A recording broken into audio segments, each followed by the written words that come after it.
All right, we're going to just jump right back in from where we left off. Can you all online hear me okay? Yeah. Yes, too.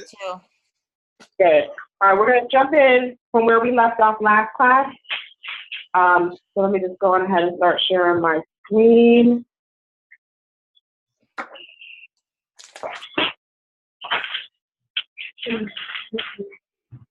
I just had a question about, can I ask a question about the slide, or should I just wait until the end? Oh, please, go ahead. Okay, so last week we talked about the numerology, and I couldn't follow. So I just wanted to know how you come up with your I think you were talking about how you come up with your charge for the year or something like that based on the your age. Or okay. I mean, there's a lot of different ways to do it. So different numerologists will tell you different things, or they'll tell you that there's layers to it, so you can, like for example, there's a collective charge that we all have, given that this is 2018, which is a 2-year or an 11-year. So that's a collective charge for all of society. You may have like a birthday charge for the numerology of your actual birthday. So if you add all the numbers, like I was born January 6th, 1983, you add all the numbers together. So then so then that's a 1 year. So then that's like a lifetime charge. But thinking about, you know, the year that you're in right now, like the cycle of your life right now, the easiest way to do it is to just add your age. Like, so 35 years old, I'm 35 years old. So you add 3 plus 5, that gives you 8. So that lets me know I'm in an 8th year in my life. You understand what I'm saying? Yes. Okay. And typically our cycles, if we, like, obviously, like, we don't know this because we ain't been paying attention to the cycles of our lives since we was born, right? So at 35, I've already gone through 3 cycles, right? And if you're not conscious of it, you don't recognize that, like, when you're in the first year, you go through one type of thing, and in year 2 is the second type of thing, and year 3 is the third kind of is energy, that's et cetera. So if we were paying attention to it from when we were young, we would have got to 27 or 36 and be able to say, like, you know, that is true. These are the patterns that I recognize that come up for me every time I go through a 2-year, every time I go through a 4-year. These are some of the patterns, so I can see how this is true. We're learning about it now, so now we're going to start to pay attention to the pattern, what types of things come up, what type of energy we're feeling when we're going into these different spaces, right? Sure. But that's essentially what it is. Like, I think there's like all these different scientific things that talk about like how long it takes for your cells to rejuvenate themselves and how long it takes for your skin to shed and blah, blah. And just as you think about it along the same lines, it's really just talking about, you know, every 9 years, you're a new person altogether, right? Like if you've been learning and growing and developing, you're a new person. You're starting all over again at the beginning of something. You understand? So that's essentially what it means. Do I? Any other questions real quick?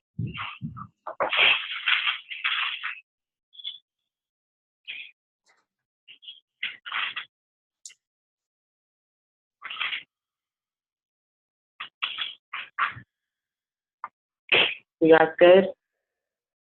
Yeah.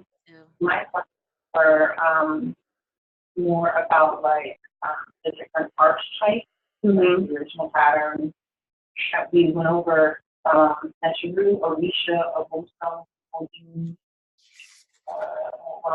and Spirit. I felt it wasn't clear about like. I know some of all of these were Afrocentric, but like I don't remember ever hearing about Orisha or Oboso or Odin. Deity, so like how much of that do you really?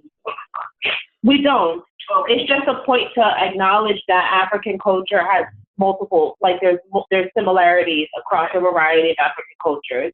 And so there's no need to necessarily focus on this or these, understanding these archetypes specifically. It's just to say that in the Kemetic culture we have Natharu, those are our archetypes. If you go into Ifa, they have Orisha, those are their archetypes. If you go into Kuzu, they have the Lawat, those are their archetypes, et cetera, et cetera. There's not a, it's just to point out that there's this similarity across African culture. And that if you run across somebody talking about, like I'm talking about the Obasum, then you can understand, okay, they're talking about a form of Nether, because there is only one Nether, and it's just a matter of different cultural lenses by which we understand these archetypes, right? So it's just the way that we discuss. So you can find discussions about wind in Native American culture, in Greek mythology, in Kemmitted culture, in Orisha culture, in traditional Chinese culture. It's all wind, right? It's just different ways of understanding it through the particular cultural lens that you're looking through. Right. Okay. Does that make sense? Yeah. Are we still gonna at the end have an opportunity to ask questions? Yes. Okay. Yeah. Were there any more about this class specifically, though? No. Okay.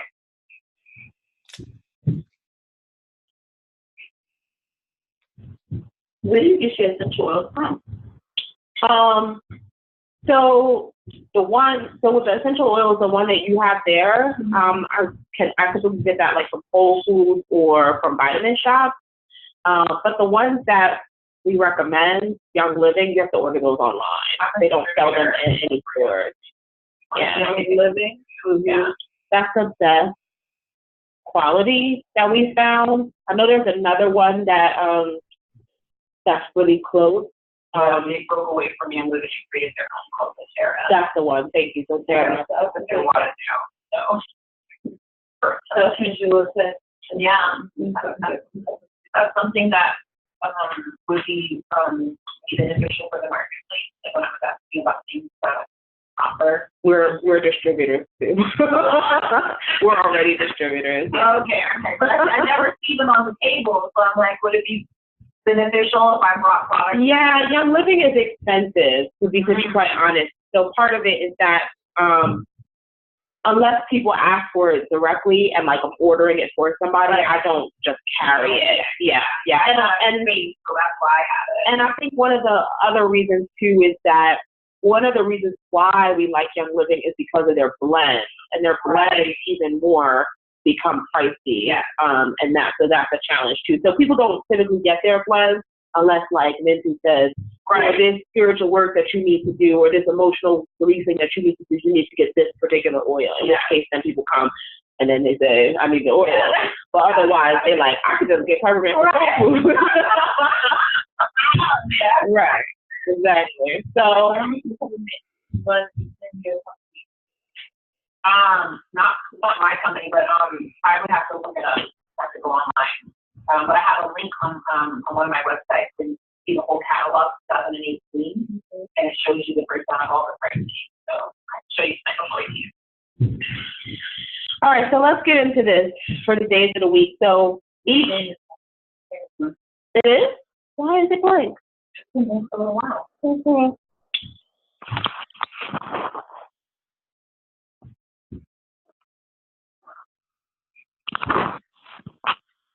Can you do me a favor? Wait, let me see. We can see it online though, Annette, just in case. Oh, okay. Let's turn this off. I can see it just fine.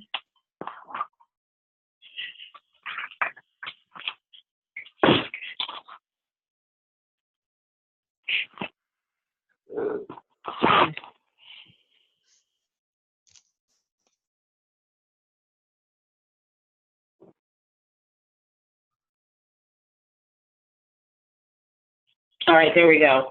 Now we're all together. All right.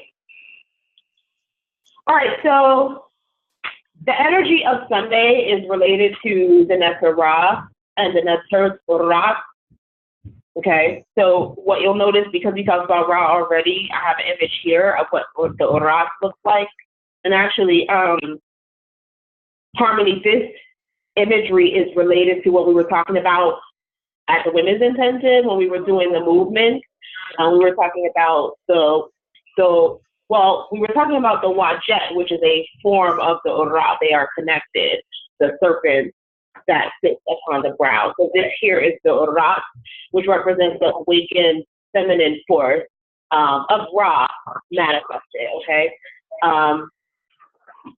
So the energy of Sunday is enlightenment, awakening, and being connected to the consciousness of the cosmos. And that's typically why you see people doing religious ceremonies on Sunday, like why there's a lot of, like why that tends to be a similarity across a lot of cultures, that spiritual work and ceremonies and gatherings are done on Sundays, right? Because that is the energy of the day. Kemmitted is a traditional Kemmitted fragrance. So the likelihood that you'll find that in a store is going to be slim. There are recipes online. That Kapil and I have been trying to make it for a while. It's really not as simple as it sounds.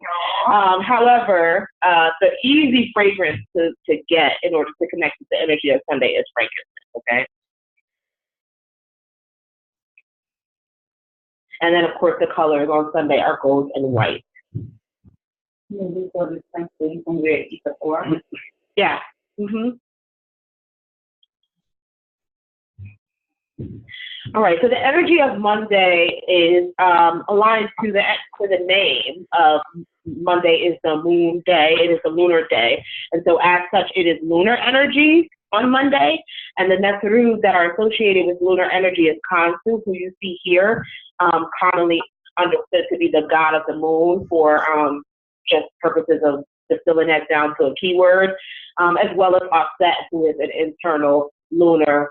Offset is connected to our first eye, our ability to have insight and foresight, our ability to have intuition.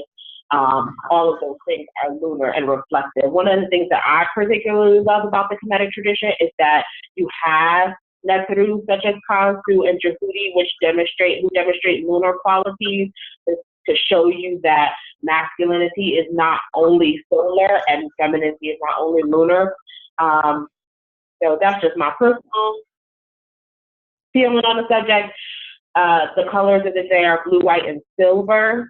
And the fragrances are jasmine and camphor. So when we're talking about fragrances, we're talking about oils that you can wear, oils that you can burn, incense that you can burn, things like that, okay? Not just like essential oils, it's just all types of oils, incense, etc. Okay?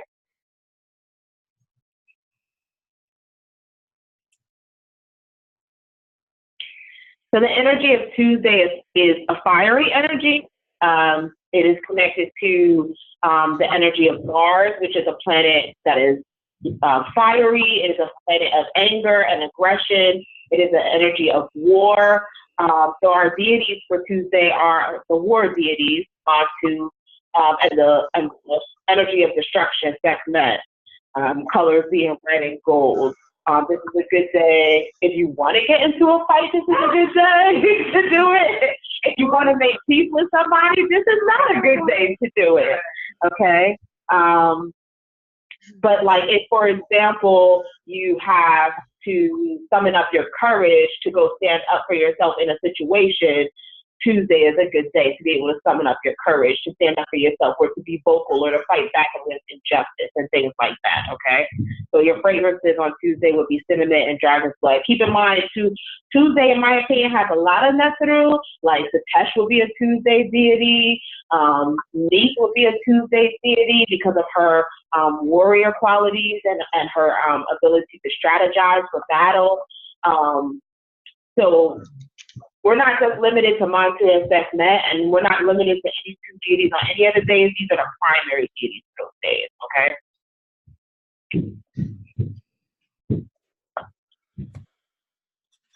Wednesday, Netherus are Insul and Nebuchadnezzar. We spoke about both of them already, so I've shared an image of the shot here, primarily because the shot also could be like a secondary Netherus to Wednesday.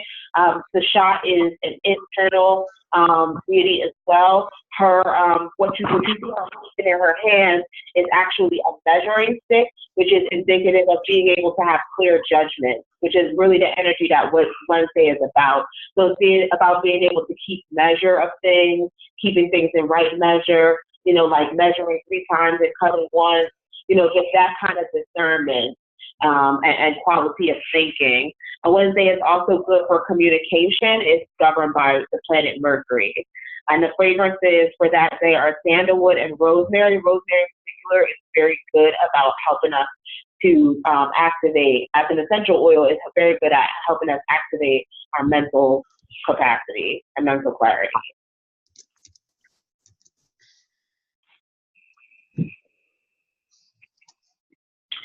So Thursday is the energy of Jehuti. Yes, it is the energy of Jehuti. But what I was going to say is that it is the energy of Jupiter. Jupiter as a planet is about expansion. And this way, that makes the Netzeru Jehuti and Ma'at, because Jehuti expands through wisdom and the word, and Ma'at, of course, expands through harmony and righteousness. Jehuti's color is purple and Ma'at's color is sky blue. If you were to talk to people in the Smai Tawi position, they would tell you that Jehuti's day is Wednesday and that Patah's day is Thursday, which is why Patah is on this slide. I don't necessarily disagree with that.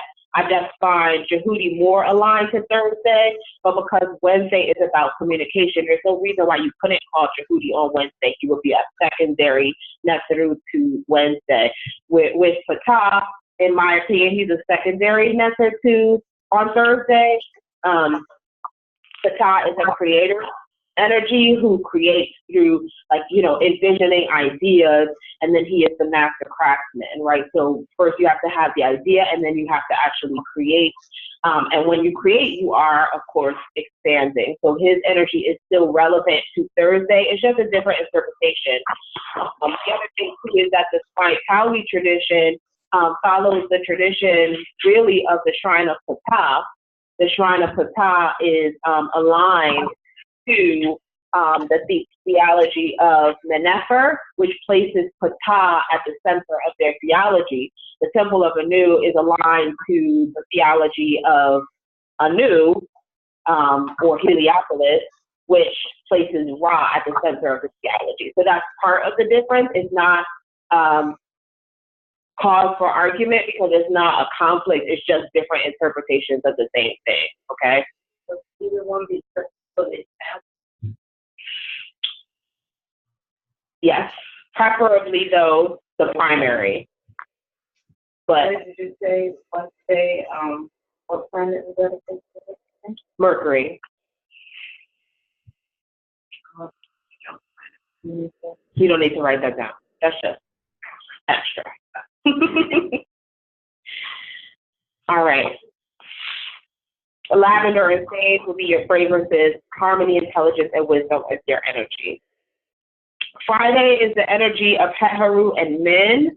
Friday is your day of sensuality, of joy, in the sense that Friday is the last day before we have to go for our last day of work before the weekend. So you see how people be all playful, like, it's the weekend, yes, I'm TGIF, like that Heharu energy coming through, even when they don't know or understand. It's energy of joy.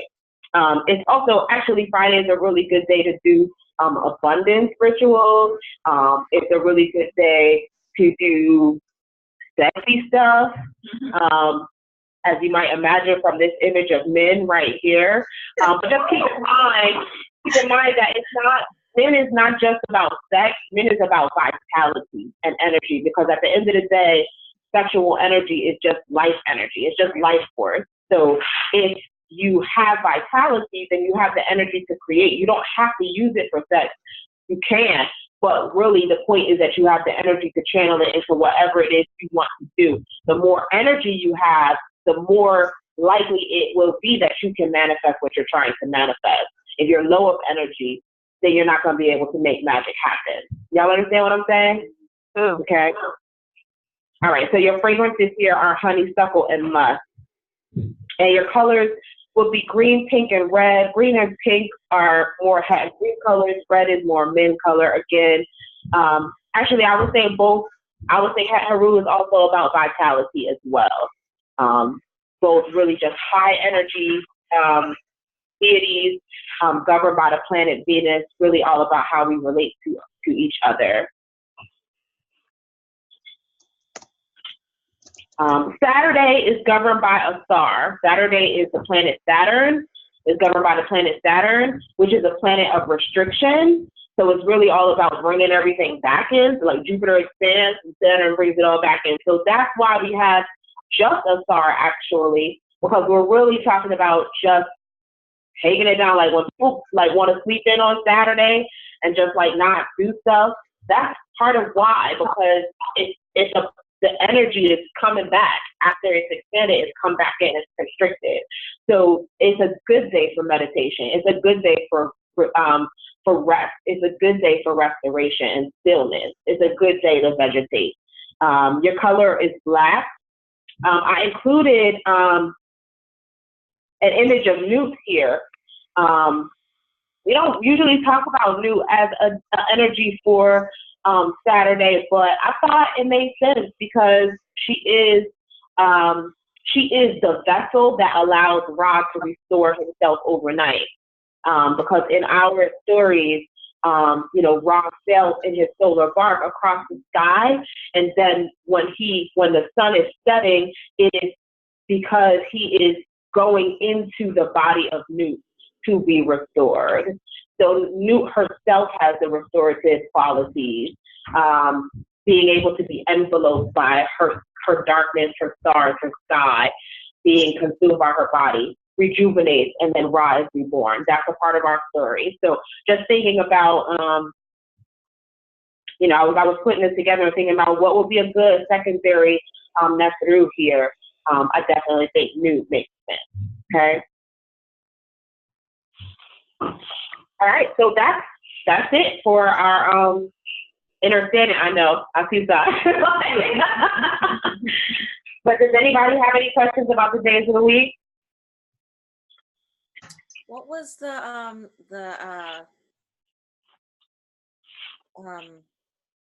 planet planet energy for Friday again? Venus. Venus. Oh, right. Mm-hmm. That makes sense. Yep. So you have Sunday is the sun, Monday is moon, Tuesday is Mars, Wednesday is Mercury, Thursday is Jupiter, Friday is Venus, Saturday is Saturn. Do Any other questions about the days of the week? Does the thesis segment always fall on Tuesday? It does not. We typically celebrate the thesis segment on December 31st every year. We don't. This year it just happens to. Yeah. Actually, I think it's a Monday and like going into Tuesday. Yes. Yes. So next year it'll actually like start on Tuesday night, which. I have a question. Yeah. Go ahead, honey. Yes. If a planet is in retrograde, does that affect the energy of the day for that planet? That's a very good question. Yes, if a planet is in retrograde, it would affect not just the energy of the day, but anything that you're doing that's working with energy related to that planet. So, for example, Mercury being in retrograde, that's one of the reasons why we encourage people to do extra input work. Is in fact, like say for example, you were going to go in to negotiate a new contract at work, like, do you have to do it while Mercury is in retrograde? And if you do have to do it while Mercury is in retrograde, how can you work with input ahead of time to help facilitate the communication so that the Mercury in retrograde doesn't trip you up? So it would be not just about the energy of the day, but just about the energy around that, those qualities in general. Y'all understand what I'm saying? Yeah. Okay. So if people were having issues, like in relationships during those Venus retrogrades that I think just ended, they would have needed to be working with Het, Haru, and Min, not just on Fridays, but just consistently through the retrograde to help push them through that. Okay. We go into the last class, or we still just ask questions. No, I was just going to give everybody another minute to see if anybody has any more questions and then move into the next class. Oh, I also have another question before I get. I've read that Neptune's in retrograde, which is my ruling planet. And what is the best things to do right now? Because a lot of stuff is coming up that's like coming up to the surface. So like, what's the best way to handle that right now? Yeah, let's talk about that separately because off the top of my head, I don't know which Netzeru, like, I don't know off the top of my head which Netzeru would be the best one for you to work with for Neptune energy. Typically speaking, most ancient cultures didn't work with like Neptune and Pluto because they're so far out into the solar system. They were distant planets. And even like ancient astrology didn't always consider those planets until like in more modern time. Like even Uranus too, I think Uranus, Neptune, and Pluto tend to be like the distant planets that don't show up in some of your ancient astrology, but they show up in more modern astrology. So we can have a conversation about that separately, Brooke, okay? No problem. That's cool. Okay.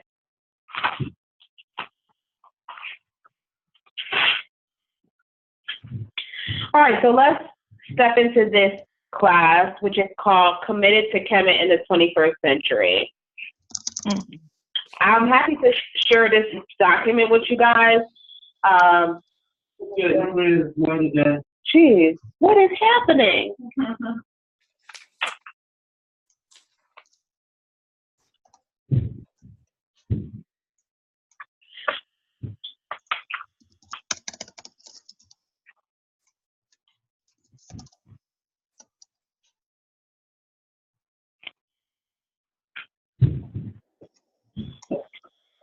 There it is? Okay. All right. I'm going to have to stay on top of that for me. Yeah. We didn't have that happen before, so I don't know what's going on today. We have time to go retrograde, so that's what's happening today. Don't even give it no more thought. All right. Follow in the footsteps of your ancestors, for the mind is trained through knowledge. Behold, their words endure in books. Open them and read them, and follow their wise counsel. For the one who is taught becomes skilled. So this is wisdom from our ancestor KMT, who is just reminding us that it's important to stay close to the tradition so that we can stay focused, so that we can become skilled, and so that we can live in excellence. So one of the ways that we do that is through our holidays. The holidays allow us to continue to feed our ancestors. We always do libation and bringing them into the space so that they may be blessed, and also so that we may be blessed by their presence. The holidays allow us to understand the Netzeru better so that we can feel more comfortable about cultivating their qualities and their attributes in us. And therefore, the holidays help us to recognize divinity in its many forms, no matter where we may encounter it, in other people or out in the world. Yeah, I can share this with you guys. So let's just talk about some of the holidays that we currently celebrate. Some of you are maybe familiar with these because you celebrated with them with us before, but let's talk about them anyway. I have a question. Yes. Is there another word for holidays, or are we actually saying holidays? Well, I mean, it's an English word. There's probably a Kemmitted word. I don't know what it is. Okay, we never use it. Okay. No, So we just say holiday.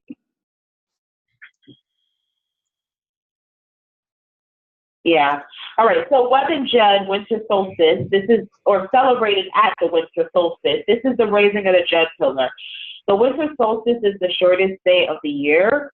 And when we say that, we mean that to agricultural people and to people who follow cycles of the sun, when you have like your sunrise at like 8 a.m. and your sunset at 4 p.m., it seems like the day is shorter than it is in the summertime when sunrise is at 6 a.m. and sunset will be 8 p.m., right? Something like that. Okay. So it means that there is this day, this 24-hour period, has an extremely long nighttime. And particularly to people who acknowledge the cycles of the sun, remember we were just talking about the nighttime being a time where Ra enters into the body of Nut to be rejuvenated. So it means that Ra needs more time to be rejuvenated. It means that Ra is going through a harder battle, or Tetesh is going through a harder battle to defeat Apex than normally. So it represents a time for us to stabilize our life force because our energy is low. Metaphorically, when nighttime is shorter, it's easy to defeat Apex. When nighttime is longer, it's harder to defeat Apex. It's all metaphor. I hope y'all understand that. But it's really just talking about, it's really just an acknowledgement of the cycle.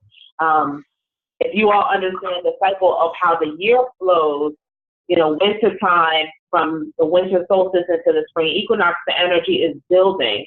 From the spring equinox to the summer solstice, is continuing to grow exponentially. The summer solstice is at its apex. Then from the summer solstice to the fall equinox, it continues to descend. From the fall equinox to the winter solstice, it's dying. The energy is dying, and that's the cycle we're in now. So the winter solstice is almost like the energy has died, and it has to be rejuvenated. All right? So which days is that fall and which December 21st or 22nd, usually the winter solstice falls every year. Okay? So this is when we should be still. We should be working with a star on this day. The jazz pillar is a symbol for that is sacred to a star. Are y'all familiar with what the jazz pillar looks like? I am. Okay. Is everybody online familiar with the jazz pillar? No, I'm not. Okay. Yeah, I'm glad I asked. Mm-hmm.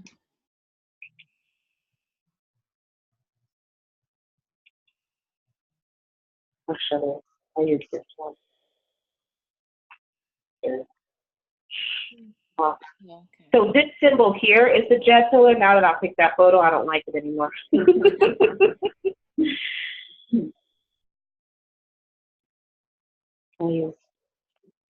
All right, yes. So this is the jet pillar. These are all forms of the jet pillar.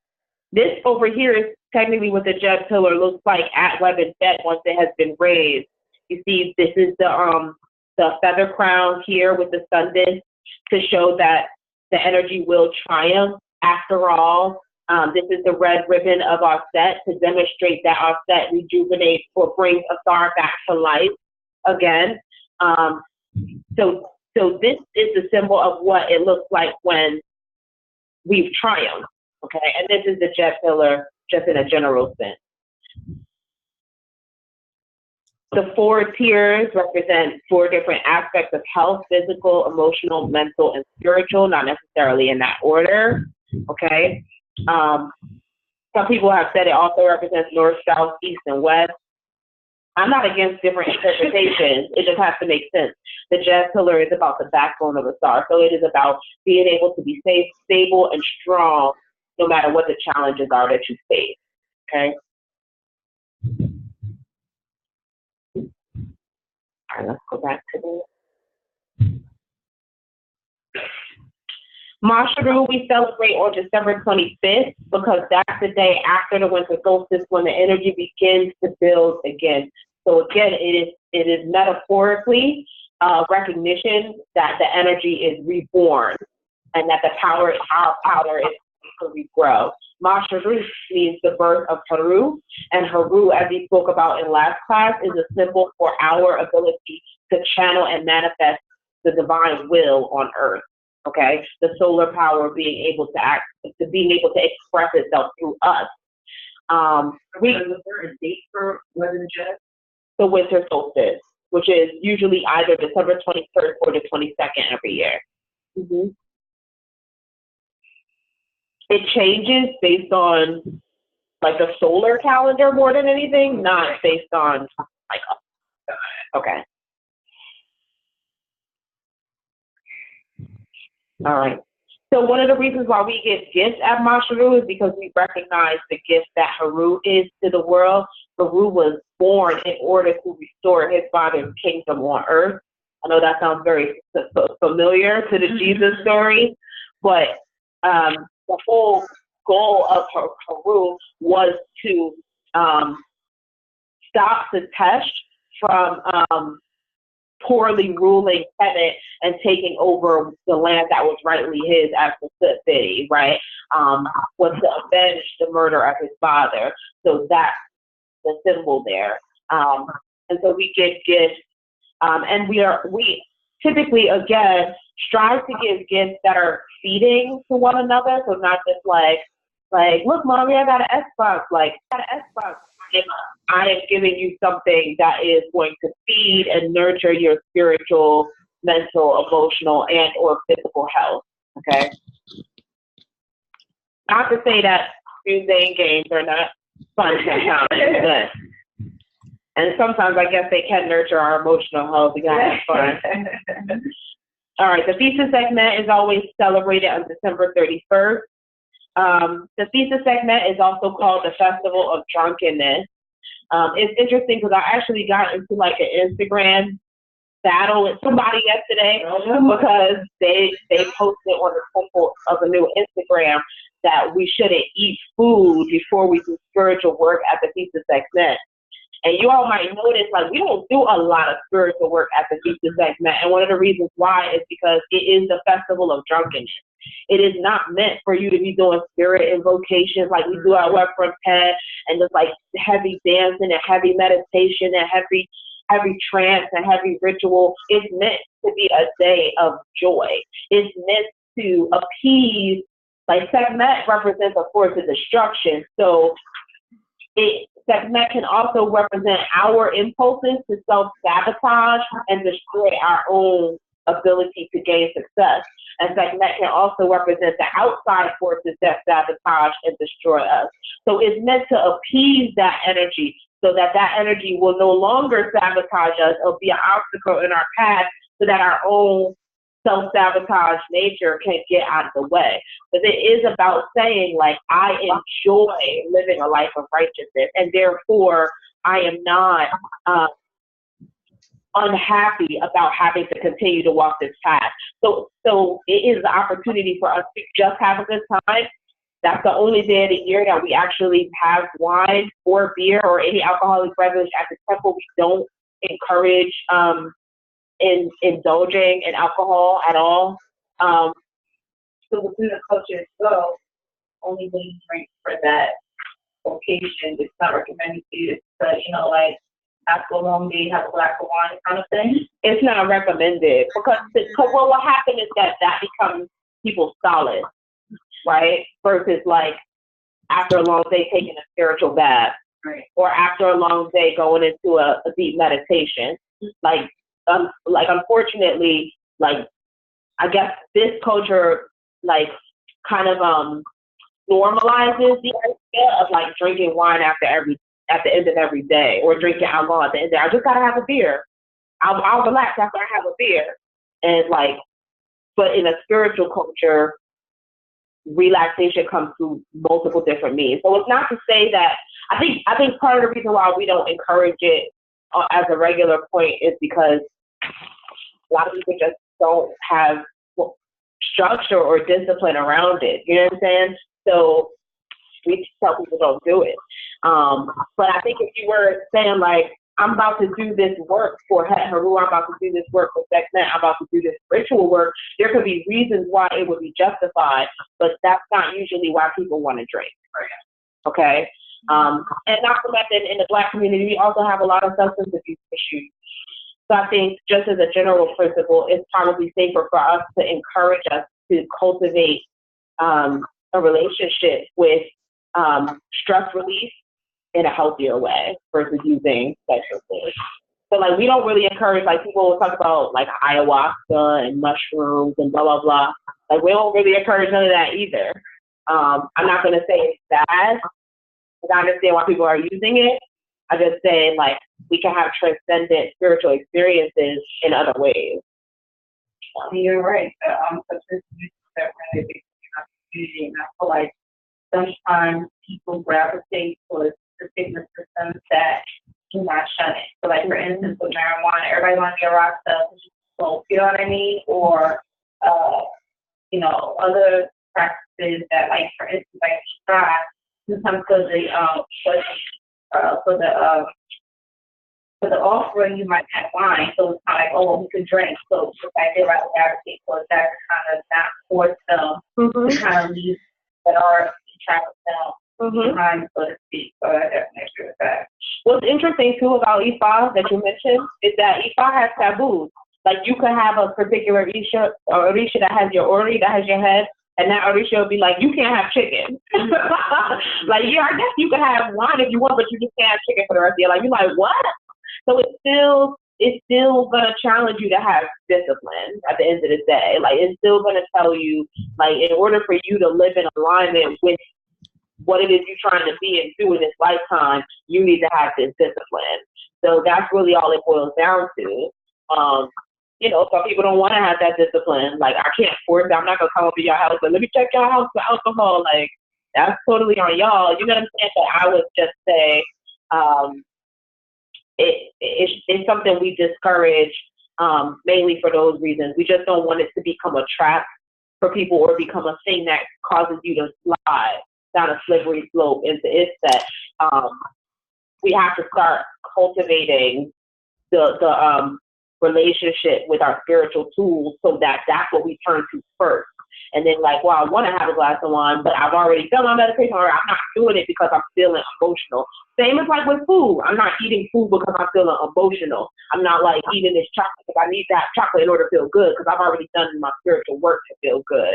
And I'm just eating chocolate because like somebody bought me chocolate. Like, oh, okay, that's different. Like, all right. I have a question stemming from that. So how does this class initiate and are becoming more committed to being committed in the 21st century? Obviously, drunkenness, alcoholism is an issue. So if there is something I can't hear what she's saying. What did she say?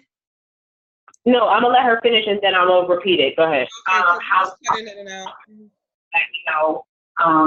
The family now, and they find out that, they come to my house and I do have a lot of alcohol and they see that I'm struggling with this alcohol problem. And that, I started getting into issues where it is known that this is what I'm struggling with. How do we deal with that if we know that one of us is going through that? As a family, individually, just all of us, and then as a temple, Yeah. So she was asking about what do we do if we know that someone has a problem with alcohol. And I would just say, make sure that Nasa and I know so we can address it. And I mean, I shouldn't say that that's your first step necessarily, because you can speak to somebody and say to them, like, I think you have a problem. You can call other brothers and sisters and have an intervention and speak to them about it. Like, you don't have to necessarily get us involved. I would prefer to go about it so we can support your efforts as you're going to talk to them, etc.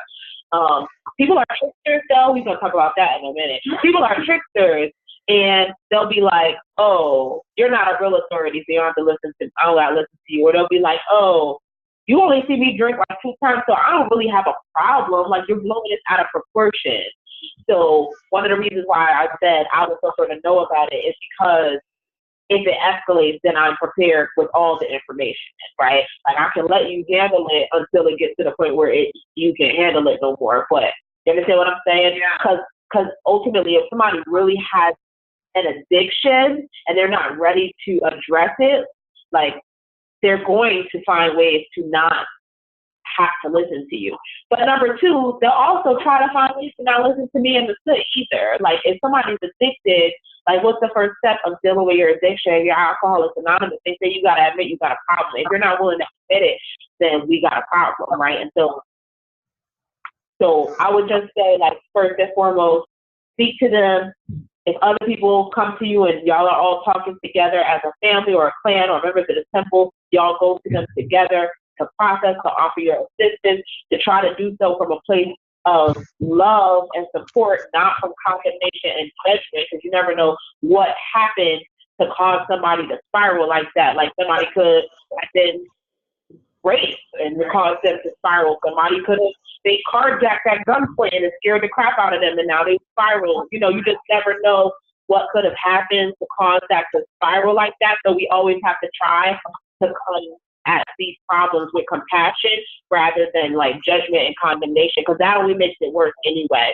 And then, of course, if you know, the person really just doesn't seem like they're willing to hear y'all out, or they're not trying to admit they have an issue, then it just needs to be escalated. Yeah. And I was speaking to someone who said to me that they had been medical for a long time, and that according to like their understanding that there were certain like rules about how to deal with people, and that there were even like certain infractions where everyone who's a part of that temple would be expected to follow certain protocol in dealing with an individual who's out for a specific thing. So like their example they were giving me was somebody had been accused of molesting someone, they had gone to court, it had been found in the court that they were guilty, so now this person actually serves time. That person was not allowed to come back to that temple space. Everyone who was a part of that person's plan sort of knew, had been following, and then they sort of disassociated, and they were not even encouraged to like deal with that person. So in my mind, I'm thinking, are we just to like follow a certain protocol? Is that a real thing for our temple? If you know somebody struggles with somebody kisses somebody else's wife, are there automatic things, or is everything case by case where we're dealing with everything one thing at a time? Yeah, she asked if everything is case by case, or is there like automatic rules that apply to every situation? The answer to that is that we have a rule book that initiates get a copy of, so you all haven't seen it because y'all are not initiated yet. But for the most part, Nissa and I still strive to exercise the wisdom and the foresight to address each situation individually. We've not ever had a situation where anyone has molested a child or raped anybody or murdered anybody, which I think if I had to say like the big three problematic things that somebody do, that's the big three. Like you murdered somebody, you molested a child, or you raped somebody, that's the big three, right? Like in those instances, I can't imagine that we would do anything short of total and unapologetic excommunication. But we've never had that happen. We've never had to excommunicate anybody. What about with someone else's partner, like if it were, you know, within the temple? I think we would handle it on a case-by-case basis. Yeah.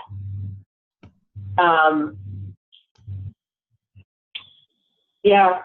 Okay. Yeah, she was saying that like for the temple that she was asked, like her brother had done something where they were not allowed to be in for years. Like he was not allowed to come back for like a 5-year period, and there were like strict things about what he needed to be doing during that time period, and he like overcame it and ended up like returning, but people were unsettled and like really not feeling the fact that he was back, that he had done whatever was required to restore himself. Yeah, I mean, so, but the reality of the situation is that, like, so that goes back to the 10 virtues where, like, you have to have faith in your future stability. Like, if let me just throw out a hypothetical here. If Justin is dating you and he sleeps with Afisa and you bring it to the Soot, and the Soot determines that Justin's character can be redeemed from the situation, then that's the bottom line. We have to accept that that's the bottom line. The Soot did a reading and consulted with the Nesru through the oracle. The Soot thought about the circumstances. Why did he sleep with Afisa? Was it a one-time thing? Was it a 7-year affair? Do they got babies out of this affair? Like, what's the deal? Like, so the circumstances is different. I think, like, if it's one affair, if somebody's having an affair, or I shouldn't even say somebody having an affair, if something happens one time in a situation, that's one thing. If something is happening that's an affair, that's a different thing. If something's happening that's an affair and children get born, that's a different thing. So we can't just treat every situation like your situation is the same as yours, is the same as yours, is the same as yours. Like, everything is relative to some degree. So that's not to say that it's not important, or that, let me just, I don't know, like, the reality is that, like, we've dealt with some of these types of issues in the past as a community. We deal with them differently. We deal with them differently when they come up, or we deal with them in the way that we believe is best when they come up. And I just think that, you know, again, like, we're not just doing that on our sensibility, like, oh, we like you, so we'll forgive you, or we don't like you, so we'll forgive you. Like, it's not about that. It's about, was this a mistake? Do we think, what's the likelihood of this happening again? Do we think this person is going to learn their lesson? If we suspend this person or punish this person or what have you, what's going to come out of that? What are the things that we're asking them to do?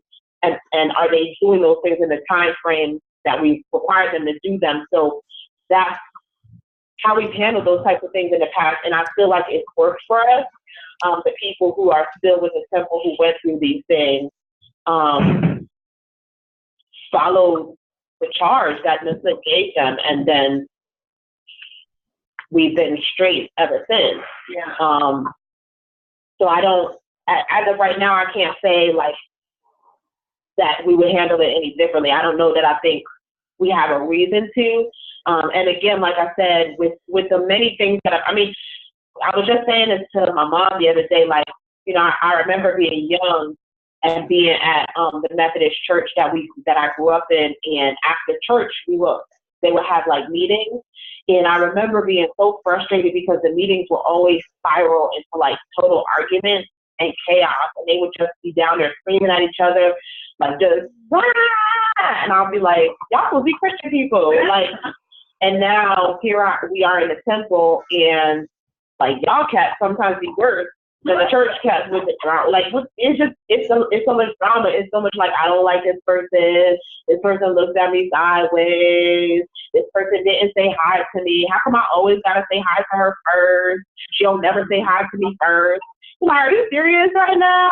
Like it just be so much stuff.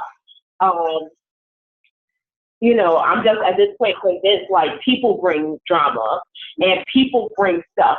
Like, each of y'all are coming into the temple with stuff, right? And then, like, you all want to live Ma'at, but y'all have not lived Ma'at before today. You understand what I'm saying? Like, you look back at the rest, when you was 18 years old, you wasn't living Ma'at. You trying to live Ma'at now, but you still come with all that karma and all that past stuff and all of that baggage that you're bringing in, and then you got baggage, Harmony, and Arpita got baggage, and Justin got baggage, and Brooke got baggage, and now y'all gotta all interact together in a space. Keandra got baggage, Fadil got baggage, and then I'll be like, go sit in a study group together and figure it out, and y'all all bring y'all baggage into a space, and then y'all don't like each other.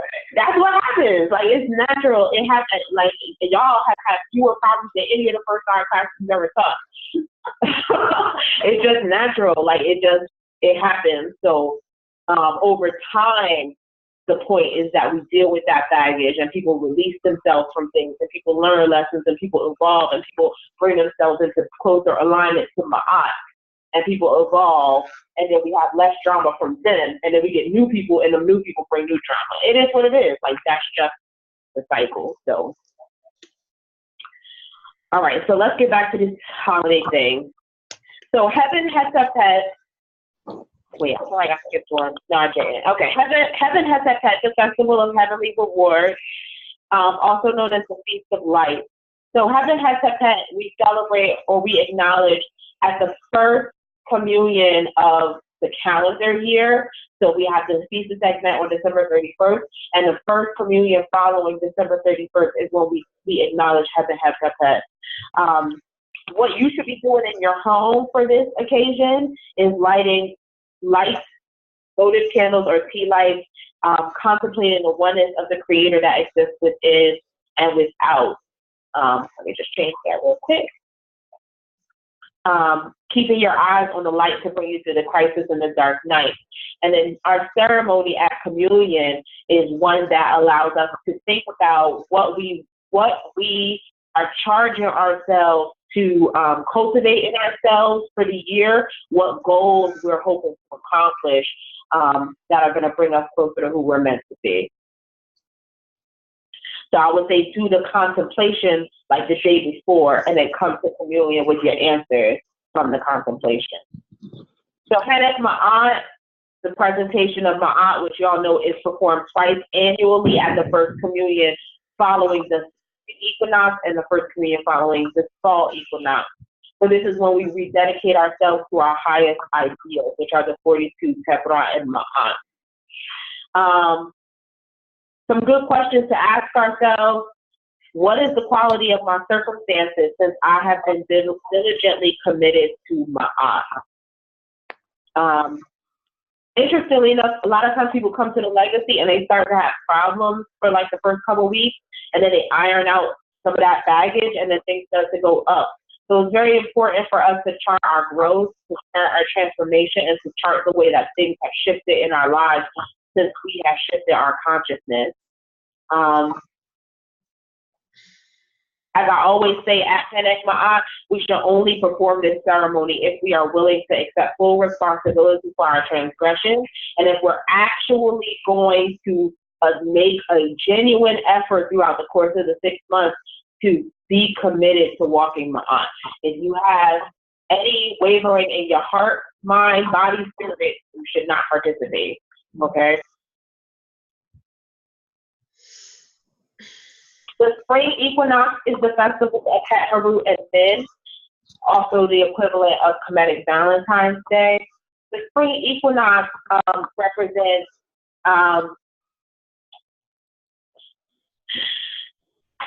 so spring is the season when things start to kind of come forth, like you start to have plants come forth, you start to have flowers start moving and things like that the further we get along into the season. So it's a demonstration that like the coming together of the masculine and the feminine has birthed something. So it is a celebration of the union of the masculine and feminine. So y'all understand what I'm saying? Why is Kemmitted Valentine's Day? Right. That's all I'm saying. But don't get pregnant unless you want it. Okay. That's all I'm saying. Okay. No accident.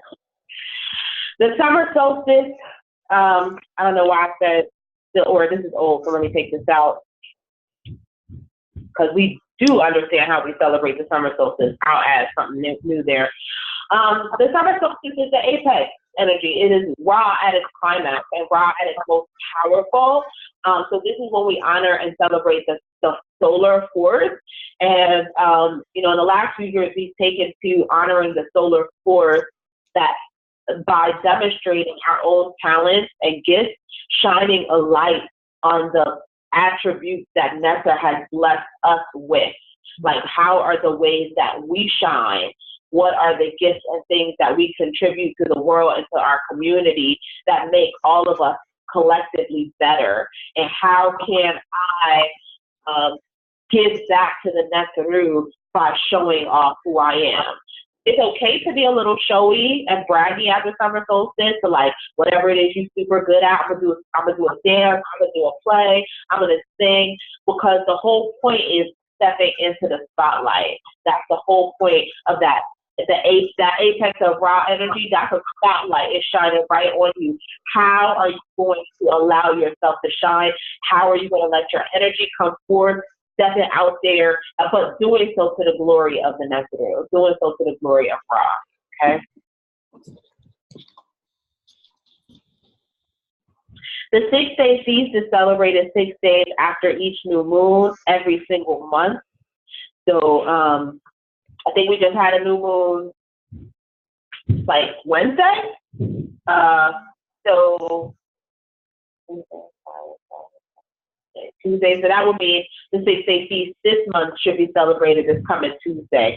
It is an ancestral ceremony. I think we spoke about this a couple classes ago, maybe last class. Ancestral ceremonies are typically aligned to the lunar cycle, because the ancestral energy is aligned to lunar energy.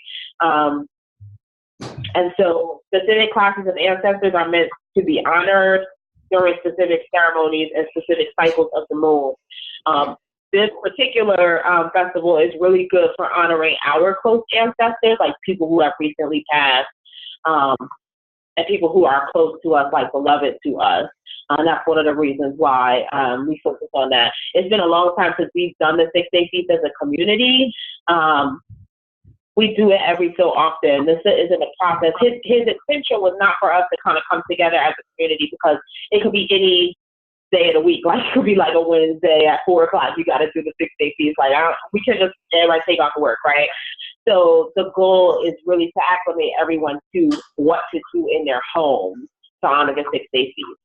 So we've been working on that book for a while. It'll be out soon. Wepron Pet is our opening of the year ceremony. That's essentially what Wepron Pet means, the opening of the new year. This is 5 celebrations in one. We honor the birth of a star, Haru Or, Tesh, Offset, and Nebuchadnezzar at Wefren Pet.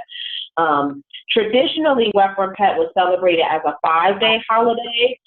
You all understand the concept of the epigominal days, the days that neither fall in the year before nor fall in the years to come. They are the 5 days outside of the year. And so those are the 5 days that you would celebrate a star on day 1, Haru Or on day 2, Tesh on day 3, Offset on day 4, and Nebuchadnezzar on day 5. Okay, and then on day 6, your year actually begins. You understand what I'm saying? But your year has ended, and then you celebrate a star on the first day. Where's the phone? Right here. So the way that we celebrate in the temple, each Neteru receives its own offering. We do a different dance for each Neteru, different chants for each Neteru, different readings for each Neteru, different invocations, which is very traditional. The only difference is that we don't do, like, let's get together today and do a star, and then tomorrow we do a Haru Or. Like, we don't do it separated days. That's the only difference. But essentially, every day of celebration would have different energy, because what you do on a Thursday would not be what you do. Technically speaking, our ancestors really didn't do a lot of celebration on the Tesh day, because the Tesh energy is really all about appeasing his energy. So there was not the same amount of, like, dancing and rowdiness that you would find on, like, a Haru Or day. If you will really just find, like, a lot of, like, let's appease his energy, let's pray and appease that Tesh energy. So it would be every day would be different, is the point. All right. And then lastly, we just passed our fall equinox. One of the energies of fall equinox is Renenutet, which is one of the deities of the harvest, like what it is that we reap from our actions, what we have sown. So this is really the opportunity that we have to give thanks to the Creator and celebrate our accomplishments. And as I spoke about a little while ago, because the energy is dying at the time of the fall equinox, it's already started to die and it's already started to reduce. It's also a time when a lot of grief tends to come up and to come out of people. Grief for, like, regret for the things that they haven't done, grief for the things that they've lost, the opportunities that they've lost, grief for relationships, things like that. So not just celebrating harvest for the things that we've gained, but then also expressing grief for the things that we've lost. So that's what makes it a good time to resolve issues with people that may be outstanding, because if in fact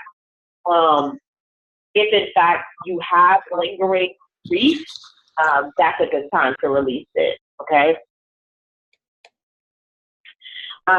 Lastly, there are many more holidays in the traditional Kemetic calendar that we have not yet resurrected. Quite frankly, if we were going to resurrect every holiday, like, y'all would never have jobs. Our ancestors had holidays like every 3 days. It's not a job. That's not an exaggeration. I can show y'all some books that be like, January 4th, they celebrated Offset. And then on January 7th, they traveled down the water in order to honor the deity that name y'all don't even know. Like, you understand what I'm saying? And then a few days later, they would go back and light candles for Beth. You're like, oh, okay. It was just constant demonstrations of reverence. And some of these holidays were not done by the people. They were done by the priests, and the people knew about them, but they were like, that's the priest thing. Some of the holidays were done in the north and not in the south. Some of them vice versa, done in the south and not in the north. Some holidays were meant for certain temples and certain domes. So some holidays you're just not going to resurrect. Like, it's just too many.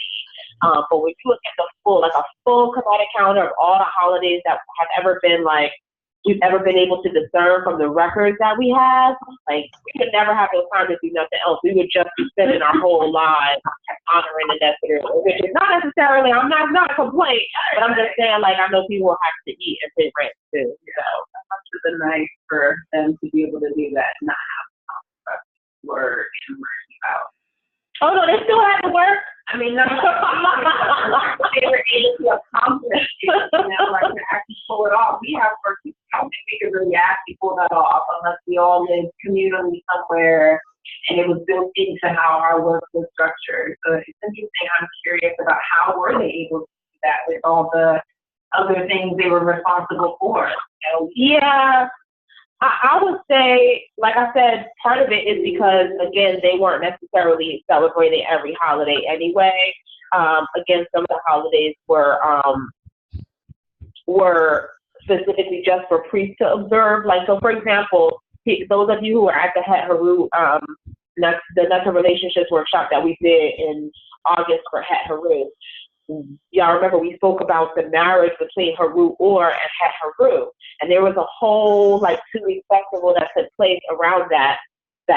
However, so it would start at the Temple of Dendera or Iyunet, which is Het Haru's temple, and then there would be a bark that would carry the image of Het Haru south along the Hapi, and as it passed different cities, then there would be other ships that would join the entourage. So here's the thing, if we started Iyunet on day 1, and I know you're not going to get to my town until day 3, I got 2 days, I don't got to worry about the holiday, because the holiday ain't get to meet it, right?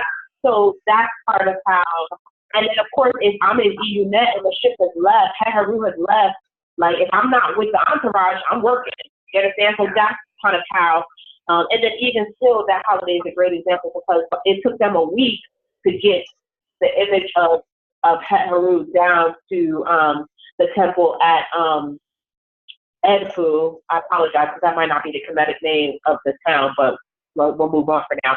The Haru temple was in Edfu, and there will be a festival at the temple for all of the community and anybody on the ship. And then they would take the images of Haru Or and Het Haru slightly up a mountain, and then at that point, only certain people were allowed to come to that part of the ceremony, and then they would take it up higher, and then only the Kerhes level priesthood would be allowed to participate in that level of the ceremony. So if you're a community member, there's days of ceremony that's happening with Het Haru and Haru Or and celebrating their marriage that you're not a part of. You're not, like, you might, again, you know that it's happening, but you're not welcome. Like, you can't go up there. So you just going about your business as a black man or a farmer or what have you. not even that, but you live in just like this society where these holidays are accepted, so they kind of move it into society, kind of like how in this culture they weave in, holidays in society. But I was also going to say, based on that, the sommets that I was talking about last week, and it sounds like, the holidays are some of the rituals, that are constantly, because even, within their community, they're constantly, there's rituals for everything. Like, he even described it about how, like, there's a ritual for everything. There's constant rituals. And I guess it's just reflective of the understanding that in order to really, really be able to complete your purpose here, you have to have that strong relationship with, the invisible world. So that's kind of what the Kemmitted culture is, just really, really ritual. Really, don't have the luxury of community. That's nothing that's important too, is the community aspect of it, because you could do some rituals on your own private, but there's so much to go with the whole communal portion of it as well. Exactly. All right. So, are there any questions about the holidays? Where What about the one that happened in Cleveland? Oh, thank you. That's Justin was asking about the holiday that happens in Cleveland, Heb in Kenneth Onkiu. That's a festival of Kemmitted living, and this document is old, so it's not on there. But I also would note that that's actually not to my knowledge, it's not an ancient holiday. It is a holiday that we created in order to bring the nations together and to celebrate our journey of reconstructing the Kemmitted tradition in this day and age. So our ancestors never had to reconstruct the tradition, like they were just born in the tradition was just there. I should say that they had to reclaim it at various points. That's what intermediate periods is for, right? Like you have a Greek invader who comes in and, that person has become the Savidi, and now, you have to rise up and take back your land and your country. But even when the intermediate periods were happening, there wasn't a just complete and total loss of the culture the way that there has been for us in the last 2,000 years, right? There was some foreign gods that came in and borrowed elements of the local Kemetic and through. There were some changes that happened here or there. There was just not a complete and utter loss of the whole culture. So you may have to retake your nation, but you didn't have to just wholly and entirely reconstruct your tradition. So for us, the necessity of doing that work from the ground up, we just and to solidify the relationship that we had with our sister shrines was really very essential. So we created that holiday to give us that connection to Nuaset and Sirach. Okay. Yeah. Cool. Any other questions, guys?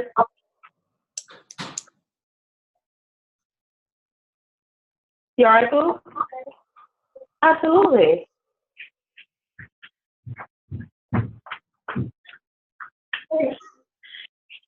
All right, lastly, but certainly not least, I want to talk about divination and the importance of spiritual readings in Afro-Kemetic culture. So this class is really all about how we are committed to Kemet. And divination really is a big part of that from our perspective, because divination is a way that we understand the natural world without having to guess or having to be uncertain or unsure.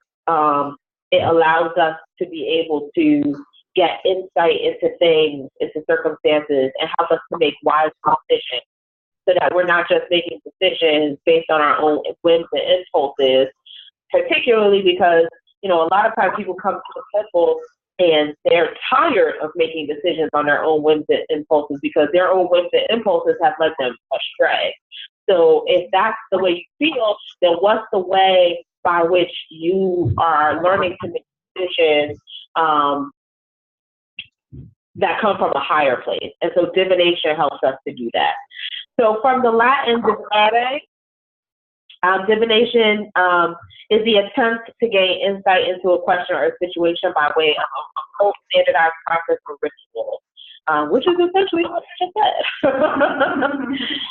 Diviners advocate interpretations of how a clearance should proceed by interpreting signs, events, or omens, and through contact with a supernatural agency. This definition is from Wikipedia, but an easier definition is that divination is an ongoing conversation with Nether, and y'all should write that down. That's usually on the test. Say that again. I said y'all should write that down because that's usually on the test. Divination is what? An ongoing conversation with Nether. I remember when we first started talking about divination real heavy in a temple, we didn't used to do as many readings once upon a time as we do now. And the student was speaking about like how the Bible, the Quran, the Torah, these are ancient books where for them, their dialogue with God stops when their book stops. So if you want to know what God thinks, you got to be like, well, he told Bible all the way back. It is Exodus. the such and such. So I guess I can interpret that for myself to mean blah, blah, blah.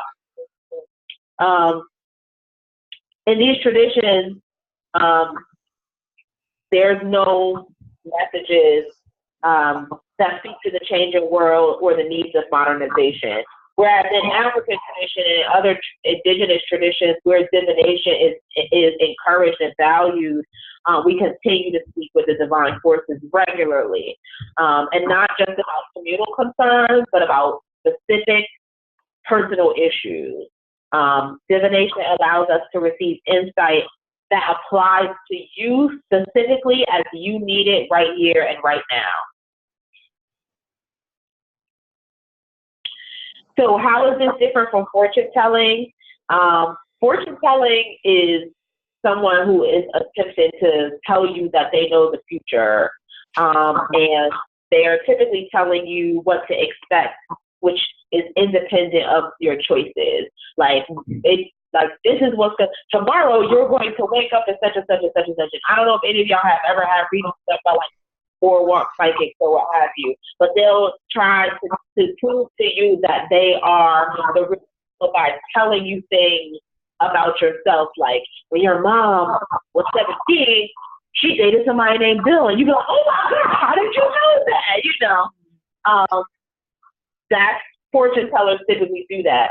Diviners don't necessarily do that. I mean, I've had readings done by diviners who don't sit there and try to guess things about your mama when she was 17 or tell you what color you wearing and blah, blah, blah. Like, they don't do that. And they also understand, like, because now you know the information that I'm telling you, the future is not necessarily fixed. Because the minute you know this information, there's a possibility of decisions that shift the future based on your choices. So the spiritual reader will give you details about how things might turn out if you continue on your current course. And it'll also tell you what things you can do to get the outcome that you want. Okay? Spiritual readers typically do not proclaim to be psychics or mind readers, even though they are in tune with their intuitive faculties. That is true. Okay? Mm-hmm. Thank you, Brooke. Yeah, I read the tarot, so I know the deal. So, excuse me, there's a variety of different ways that diviners or tools that diviners will use. What it uses is typically based off of their own vibration and resonance. So there is no reason to have judgment about, like, oh, this person uses one system, which I don't think is as good as another system. There's no judgment needed. It's about that person's resonance. And it's not the tool that they're using that tells you anything. It's their ability to interpret what the tool is saying. And it's the tool is just a device that a reader is using to listen. Y'all understand what I'm saying? Mm-hmm. So you can go to somebody who don't know how to read, and they can flip every single card in the universe. And if they don't know how to read and they don't know how to listen, they will never give you what you're looking for. They will never know how to answer your question because they don't have the insight and the intuition. And then you can go to a reader who don't flip nothing and could tell you what it is that you need to know. Come on, baby. Because they can see and hear through their insight and their intuition, okay? But some of the tools that people typically use are here. Listen, and I go tarot and oracle cards. I also use astrology at times, numerology sometimes, and I love my cowrie shells. I have a pendulum. I don't use it that often because I feel more aligned to my cowrie shells. Cowrie shells and pendulums are like yes/no. When you want more insight, that's when we will go to like the cards or the shells or something like that, or my scarab set. Yeah. Some people also use bones, things like that. Okay.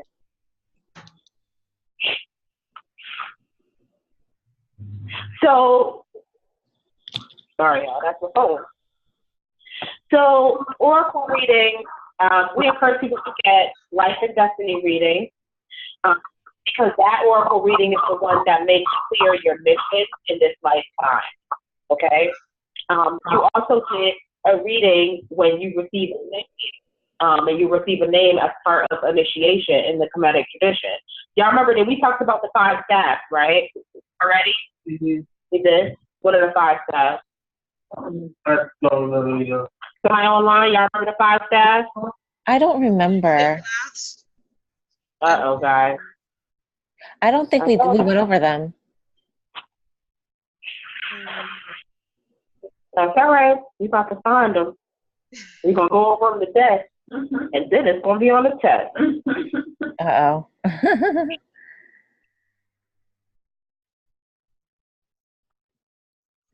You look at me, I got my little handy documents. Okay, the 5 steps. Actually, let me just make this bigger again. Yeah, I don't think we went over this. Yeah, I didn't see That's this. okay. Staff number 1, and Jenny went over this in communion, but that's okay, because this is essential to Committed to Kemet, because this actually is what it means to be committed to Kemet. We're committed to Kemet, meaning that we have belief in Nether, which is everything you can perceive and everything you cannot perceive. Being committed to Kemmitted means that you believe in the Netru, the forces of nature that are responsible for maintaining life as we know it. Committed to Kemmitted means that we have acknowledgement and respect for our ancestors and their continued influence in our affairs. It means that we live, speak, and do ma'at in the way of justice, righteousness, and harmonious balance. And lastly, it means that we choose to be initiated into a Het Nasir, a Kemetic spiritual house, where our shared values will support the proliferation of ma'at on earth. Will you be able to share this with us in email? That'd be good. Yeah, I'll email it to you. Okay. All right. On the test, y'all don't have to write all of this, but y'all do have to explain it enough so I know what you're talking about. All right. All right, good.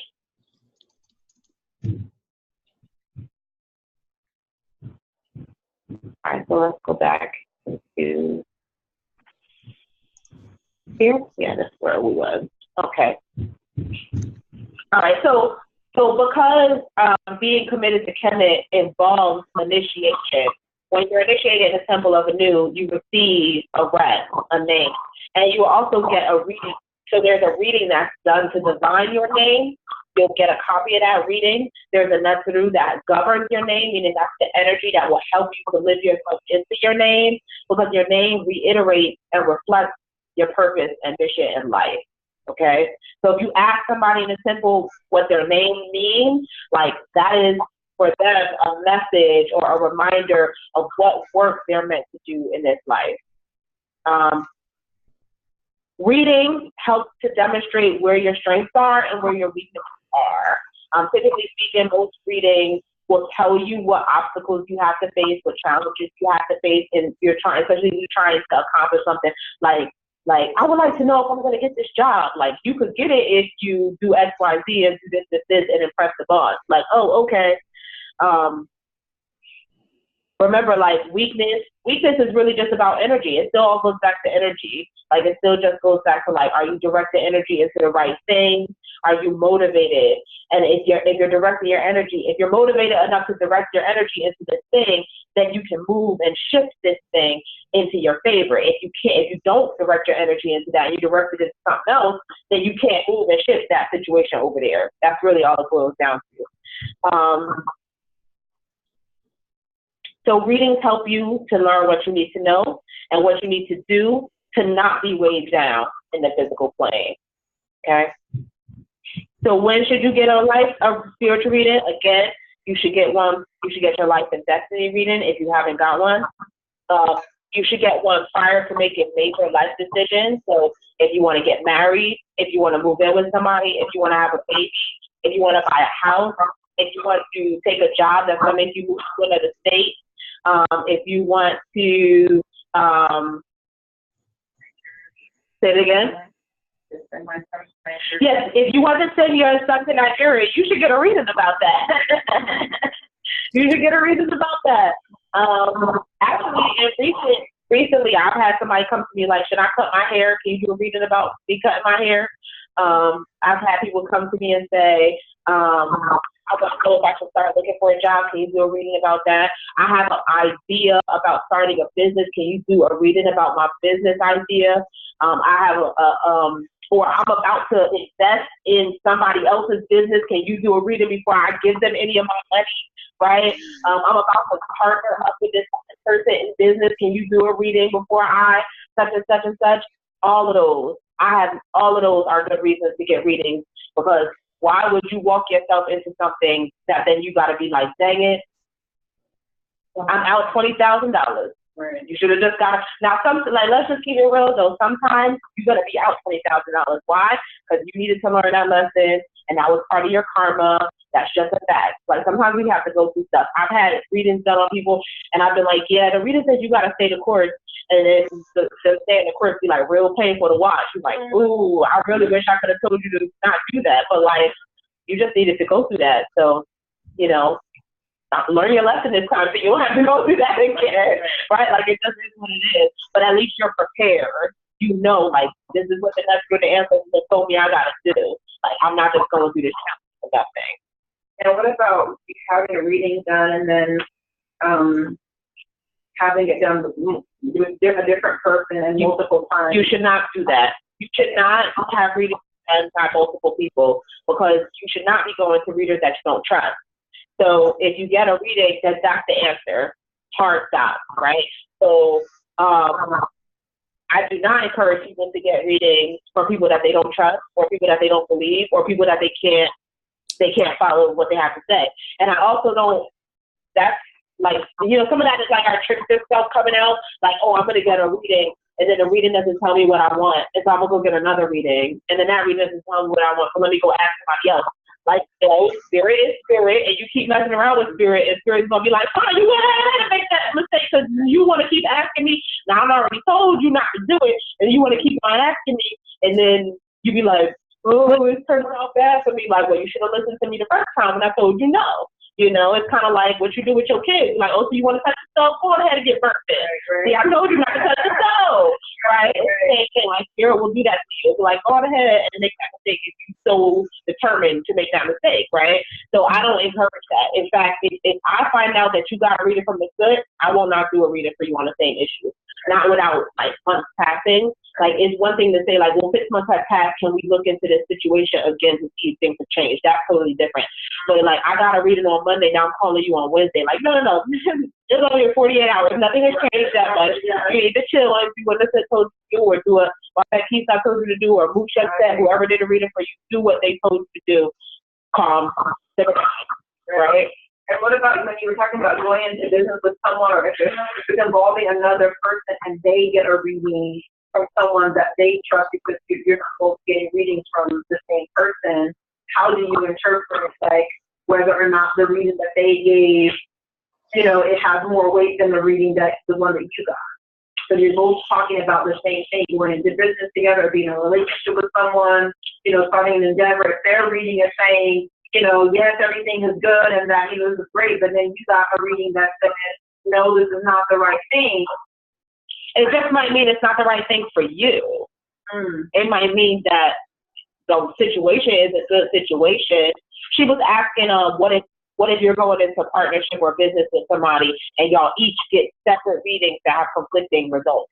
I'm gonna just have faith in the through and say you're not going to get a reading that has conflicting results, because that just doesn't make no sense. There may just be different interpretations of the results that cause it to sound like it's different, but I don't believe that you would get different results. But the reality of the situation is that it could be that whoever did the two readings asked different questions. Like, if you go to one person and I go to that person and I say, is this arrangement healthy for me? Then the person does a reading and it says yes, and then you go to a different person and you ask, is this arrangement healthy for me? And it says no. That's not a contradiction. We ask two different questions. You understand what I'm saying? So I don't like, I have faith in the spirit when it comes to reading. I really do. Like, I don't believe you'll get conflicting information.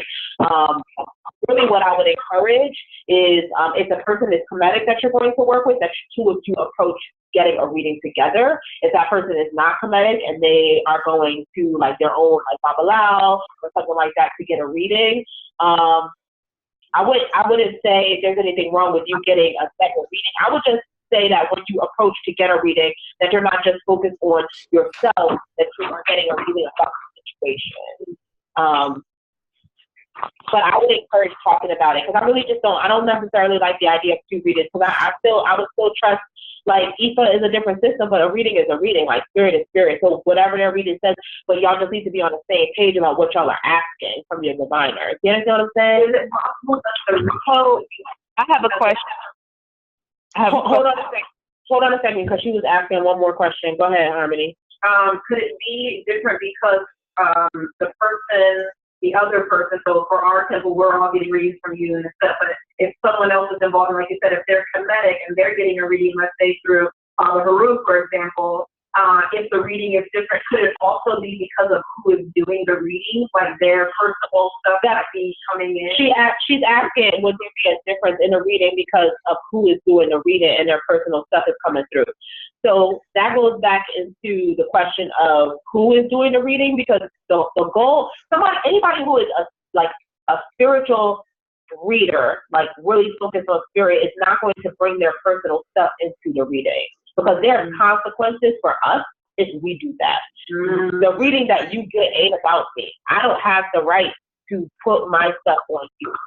That is your reading, and whatever spirit tell me, that's what I gotta tell you. I could be like, I don't agree with this at all.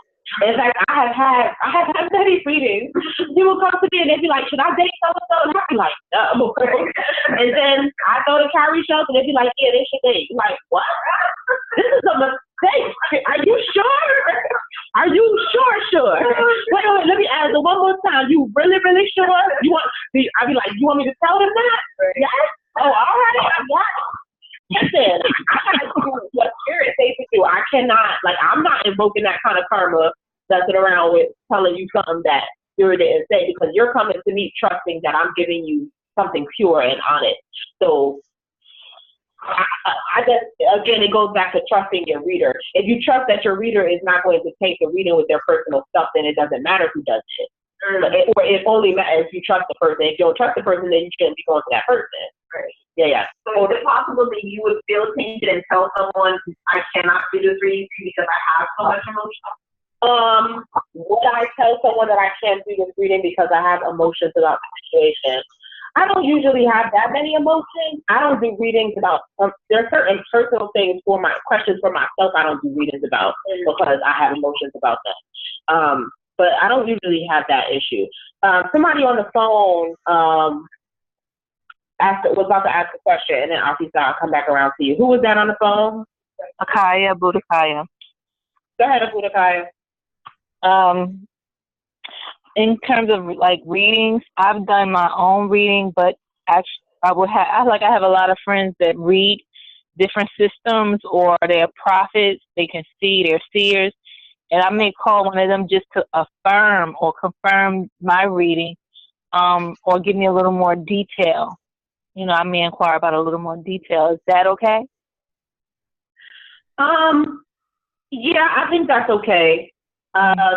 Again, I think there are just certain things that I would encourage a person who is a reader themselves to go to an outside reader for. I was just gonna ask that too. Yeah. Like for example, just to kind of be like candid with you all, if I had a problem in my marriage with Mr., I would go to somebody else. I wouldn't do that reading because I have a very deep emotional Right. situation. Right. I would not do that reading myself.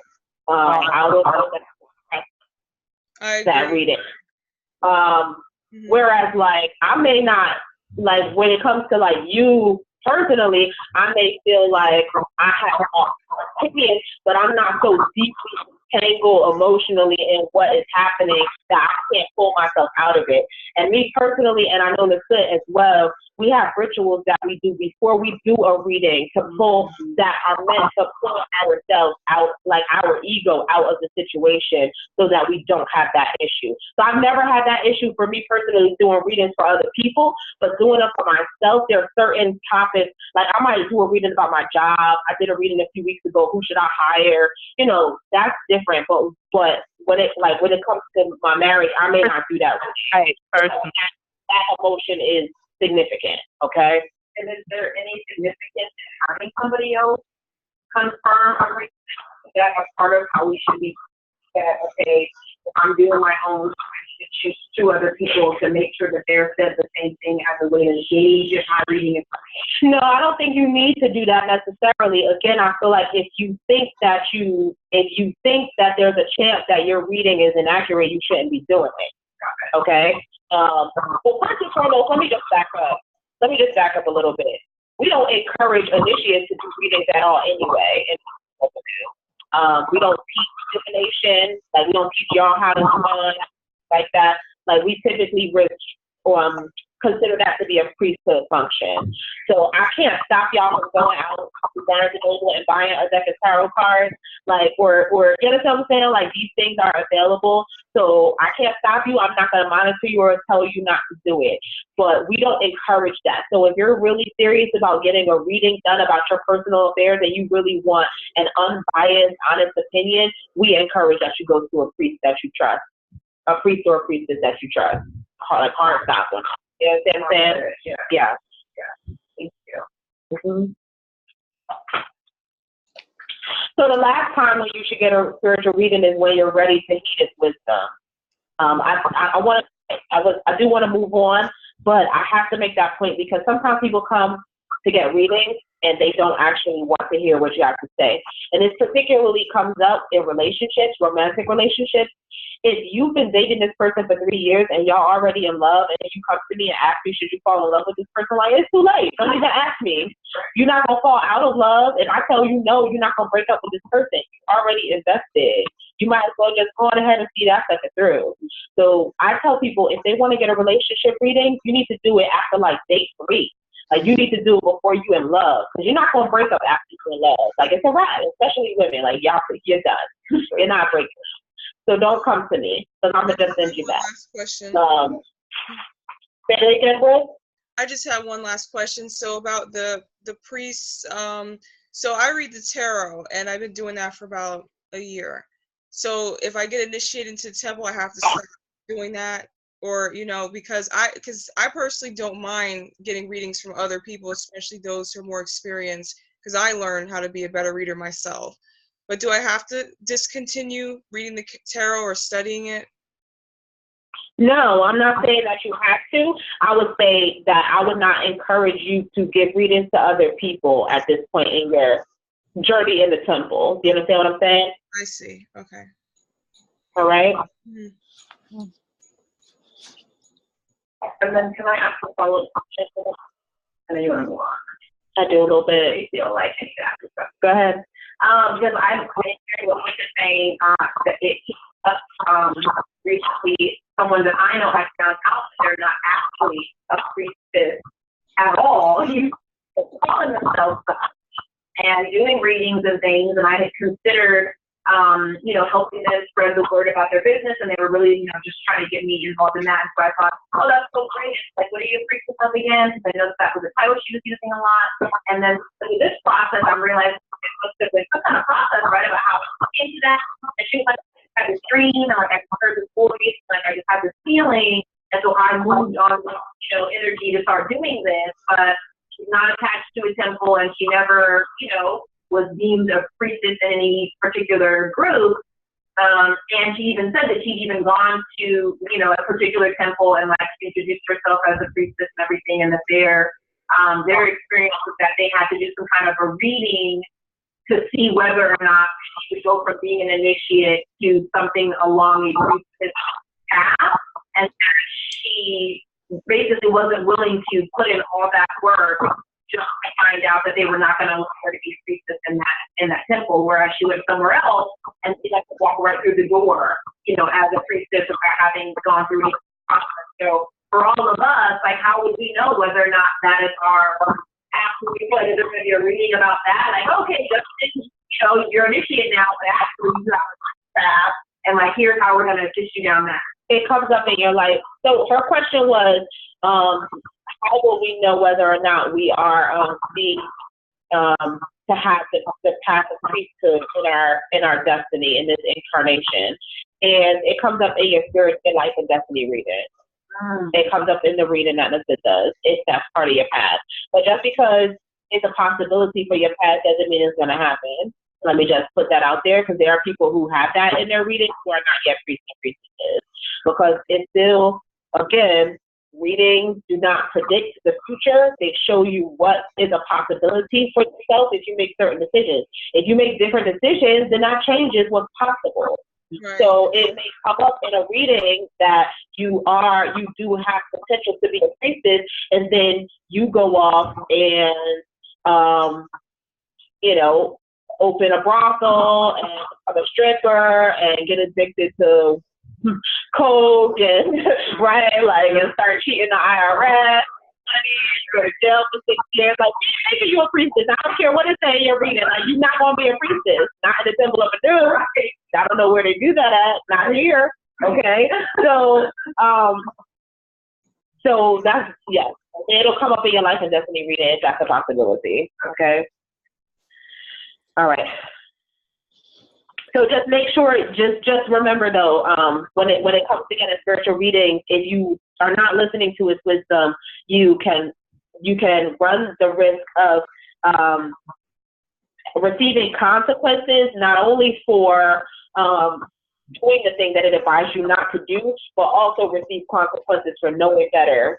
Like you knew not to do it and you did it anyway. So like it tells you not to do it because it's a bad thing. So you already get consequences because it's a bad thing. But then you also knew better because the reader told you better, and then you get extra consequences. You understand what I'm saying? Okay. All right. So your life and destiny reading. How many of y'all have had this already?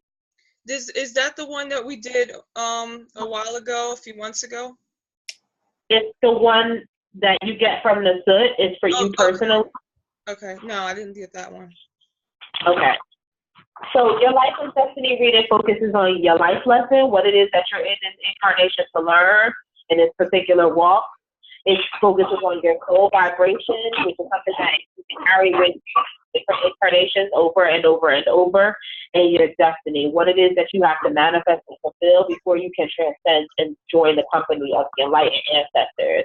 So essentially in the Kemmitted tradition, we believe that we incarnate over and over and over until we fulfill our destiny, right? And so you have to fulfill your life lessons in order for you to fulfill your destiny. So if this is like your blueprint to the rest of your life. So if you haven't had one done, I strongly encourage that you get one done. That is how you know what you need to do and how to not waste more time in this life. Okay? Lastly, this is y'all group reading.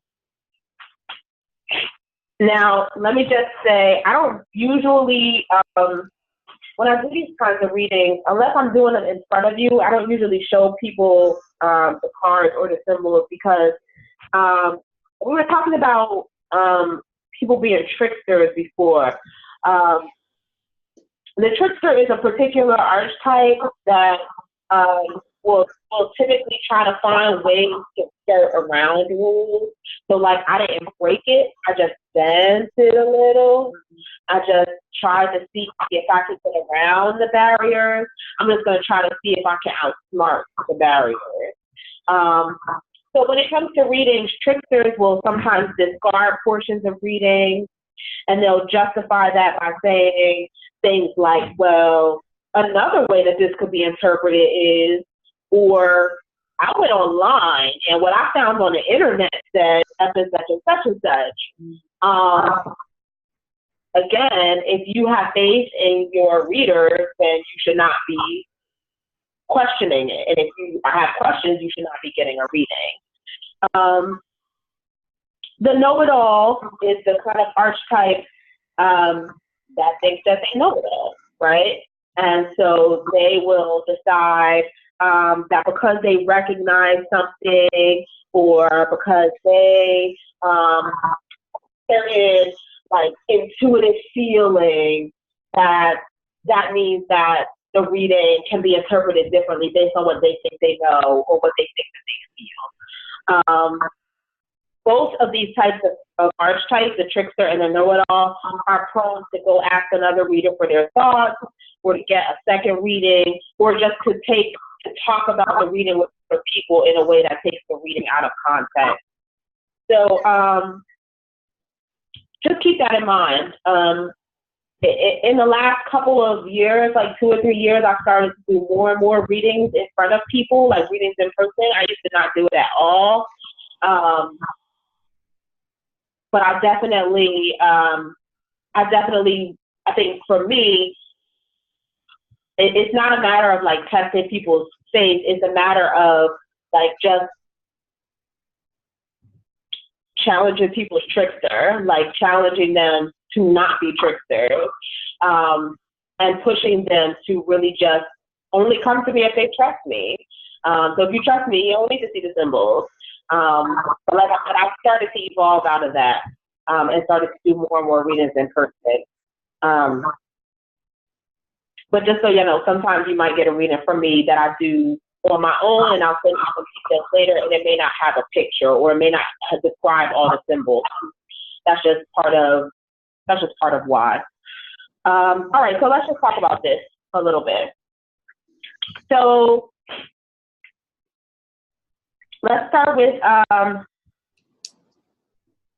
the first card, which is, we're going to start, what is this? The upper right hand side of the screen, right? Left, upper left. Okay, all right. I know, I'm looking at it wrong. Upper left. Okay, upper left hand side of the screen. This symbol here, or this image here, is called Amit. And Amit sits at the, you have a headache now? Okay, no, that's all right. You know what? There's some blackstrap molasses. Do you, blackstrap molasses? It's good for energy, like boosting energy. You want to take some? It's good. No, I don't mind. If you want to just go in the kitchen, right on the kitchen counter, you can grab a spoon too out of the clean dishes tablespoon, and just pour it on there and take it. Yep. And then when you come back, do the 3 thumbs. Okay. All right. Good. All right. So Amit is the energy that when you see the judgment seed, you'll see the scale. You'll see Jehudi writing in the book. You'll see the heart and the feather on the 2 sides of the scale, and then you'll see Amit on the ground. Amit eats the heart of those who whose hearts turn out to be heavier than the feather. Okay? People, those who are of heavy heart. So that represents death. In the traditional tarot, that would be the death card. Wow, that's crazy. I just got that last night. I did my own reading and I got that card. I did a reading for my heart chakras and I got the death card. Yeah. So as Brooke will tell you, the death card does not necessarily mean that y'all are going to die. I mean, y'all are going to die, all of them. But y'all not going to die tomorrow. All right? It's not about that kind of death.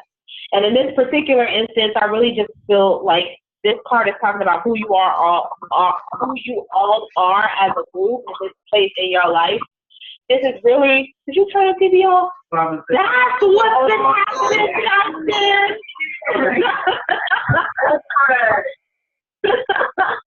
Sitting on the remote. Okay. Never happened before. All right. Talking about who you are as a group. So this is really talking about what you all are coming into the legacy and the temple with. You all do not have light hearts. You all have a lot of baggage. You all have a lot of fear, a lot of regret, a lot of guilt, a lot of grief. Maybe some of you have more of one of those things than others. Maybe some of you have something else that I didn't name, but whatever it is that's happening with you all are coming in as a group overall as people, men and women with heavy hearts, of things to reconcile and resolve and things that need to be released.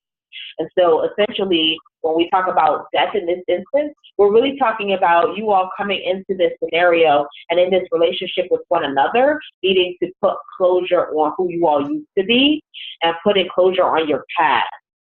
Okay? This is even greater evidence by the second card. The screen is different. Oh, is this?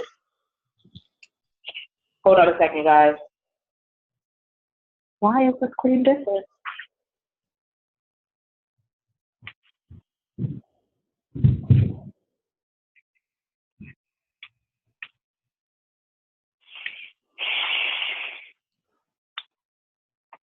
Okay.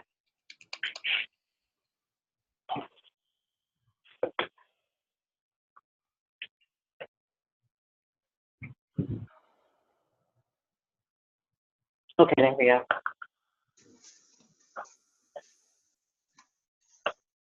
There we go. Perfect. All right. So this is greater evidence by the second card, which talks about why you all have come together in this experience. This symbol here is the symbol for the Aku. Could you share the screen, please, Annette? The screen is not right. What do y'all see on the screen? We see Oh, I everyone. didn't You don't see share it the again. slides. Yeah. My bad. Sorry, y'all. I got it. What is it, a I2? I got all this coordinating to do over here. What is the second card? Hello? Yep, I'm back. Can you guys see the screen? Yeah, I can see it. Two. Okay. The second card, this is the symbol, the bird that's on this card is a symbol for the Aku, A-K-H-U.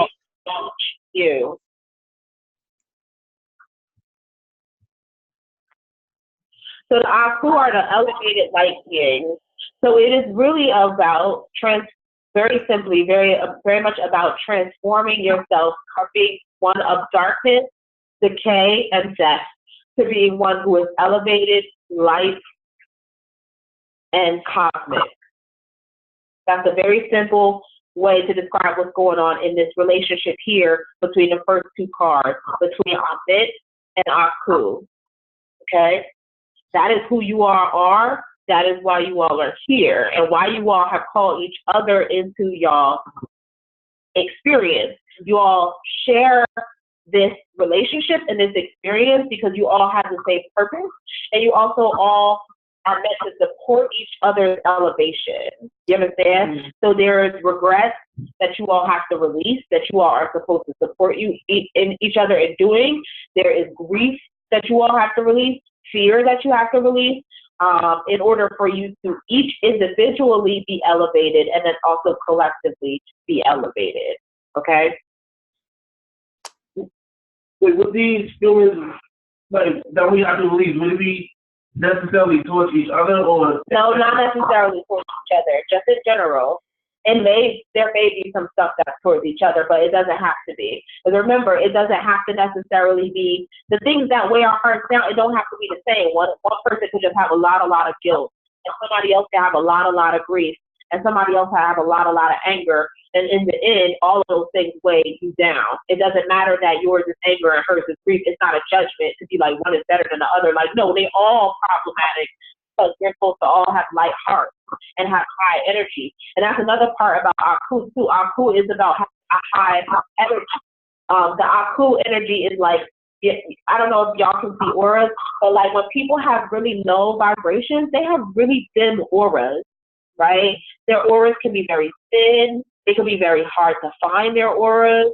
Their auras like only surround them. I'm doing like stuff with my hands. Y'all online can't see my hands, but like their auras is small.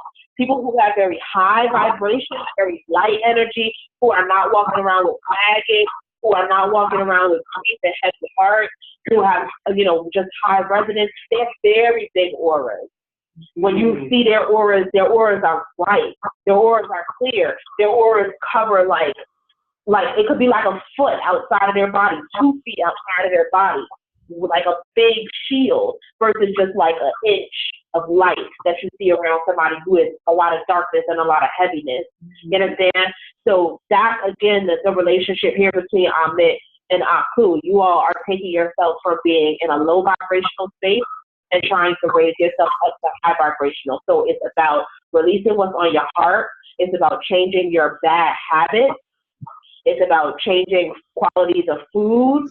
It's about changing, doing more spiritual work. It's about all of those things, because all around, when we talk about changing vibration, raising vibration, we're talking about exercise and yoga and meditation and spiritual baths and high vibrational foods and more greens in our diet and all of that. You understand? Okay. But your real question was it about other people? No, not necessarily. All right. And that's, you're talking about all of us and all of us pulling each other in. I know you said some people are not necessarily in this group as the way proposing us in the temple are. Like some people are just ridiculous. Are you specific about like those of us who are supposed to be in this like family and holding each other accountable and doing this work together? Everybody who's in this class is encompassed in this reading. This is where they are in this particular point in time. That doesn't necessarily mean that they're going to be a part of like y'all's clan, because Abuda Kaya already has a clan. She was initiated already, right?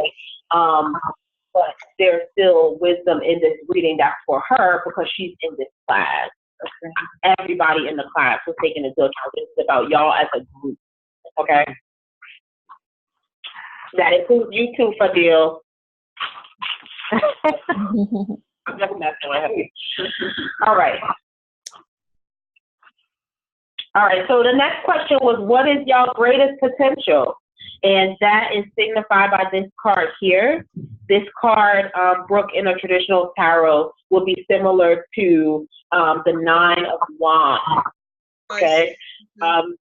So this symbol here, the Heru Benset, this is about being able to fly high. This is about knowing who you are and being self-assured. It is about, like, it's really a strong and powerful symbol about what you all have the capacity and potential to be and to grow into. Because Haru and Ra energy, which is both symbolized here, you all might notice on the sides of the sun disk here, you see the little Ra, right, the little snake. And that demonstrates that there's Ra energy here. And the winged sun disk, it's just such a powerful symbol of elevation, of being able to fly high, and being able to take the legacy to stronger and brighter and new heights through your contribution and through your work. You understand what I'm saying? But no falcon can fly if there's something weighing him down. So it still goes back to that Amit energy. Like, that's the part that has to be transmuted. And so what is y'all challenge? It comes into this symbol here. This symbol here is the word wind, the rabbit and the wave of water. When I say wind, I mean like W-N or U-N, okay? And y'all might be familiar with that word because we have that hefty that says Unkin Ma'at, winning, and that word means to exist, okay? So the challenge that you all have in existence, you all will be faced with having to ask the question of, should I let life get in the way or not? You all will constantly be like, I can be great even if I just be regular. Do you understand what I'm saying? Like, that's a challenge. Like, at some point or another, or I shouldn't say at some point or another, you all will constantly be faced with that question. Like, is existing enough? Is just being enough? If I just wake up and roll out of bed, will I be great? And the answer to that is like, no. Like, initially we believe that greatness must be cultivated. There's work that has to be done. So you cannot just exist. And part of it too comes along with the way that you feel about the work that you have to do, and feeling like what's the right way to put this? Feeling like the spiritual work is a burden, or as though it is a barrier to what you really want to be doing. So, like, I would prefer to be going out with my friends and getting friends, but instead, Hemet said, I got to take a spiritual bath. So now I'm walking around with resentment about my spiritual work, and I would just prefer to just be regular and be ordinary. So y'all own personal impulses towards ordinariness is the thing that stops you from being great. Y'all own personal ties to the world and just wanting to exist in the world, and the things that take you, that do not allow you to be elevated into this cosmic consciousness space. Do y'all understand what I'm saying? Mm-hmm. How much your life reading and all of that is a choice, because it doesn't sound like much. If you're saying that there are people in the temple who their reading may have said that they are to go on a priest or priestess path, but they're not. Does that mean that in them choosing, like, well, I understand that that is an option, I just don't want to take that option, or is it, oh, this is a charge and I'm refusing? Like, which is it really? He was asking how much of spiritual charge is a choice. All of your spiritual charge is a choice. I could tell you that the reading says you got to be Kemmitted, and you can be like, I don't want to be.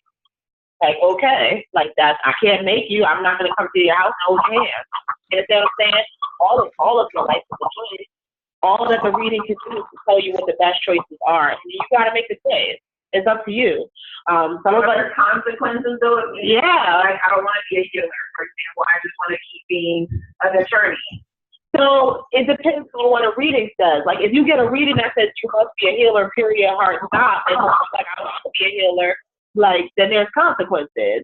But our life and destiny readings don't work like that. The life and destiny readings say like the life and destiny readings will say these are the types of professions that you should explore in order to activate your divine gift. You should explore being a healer. You should explore being a teacher. You should explore being owning a daycare center. You should explore, et cetera, et cetera.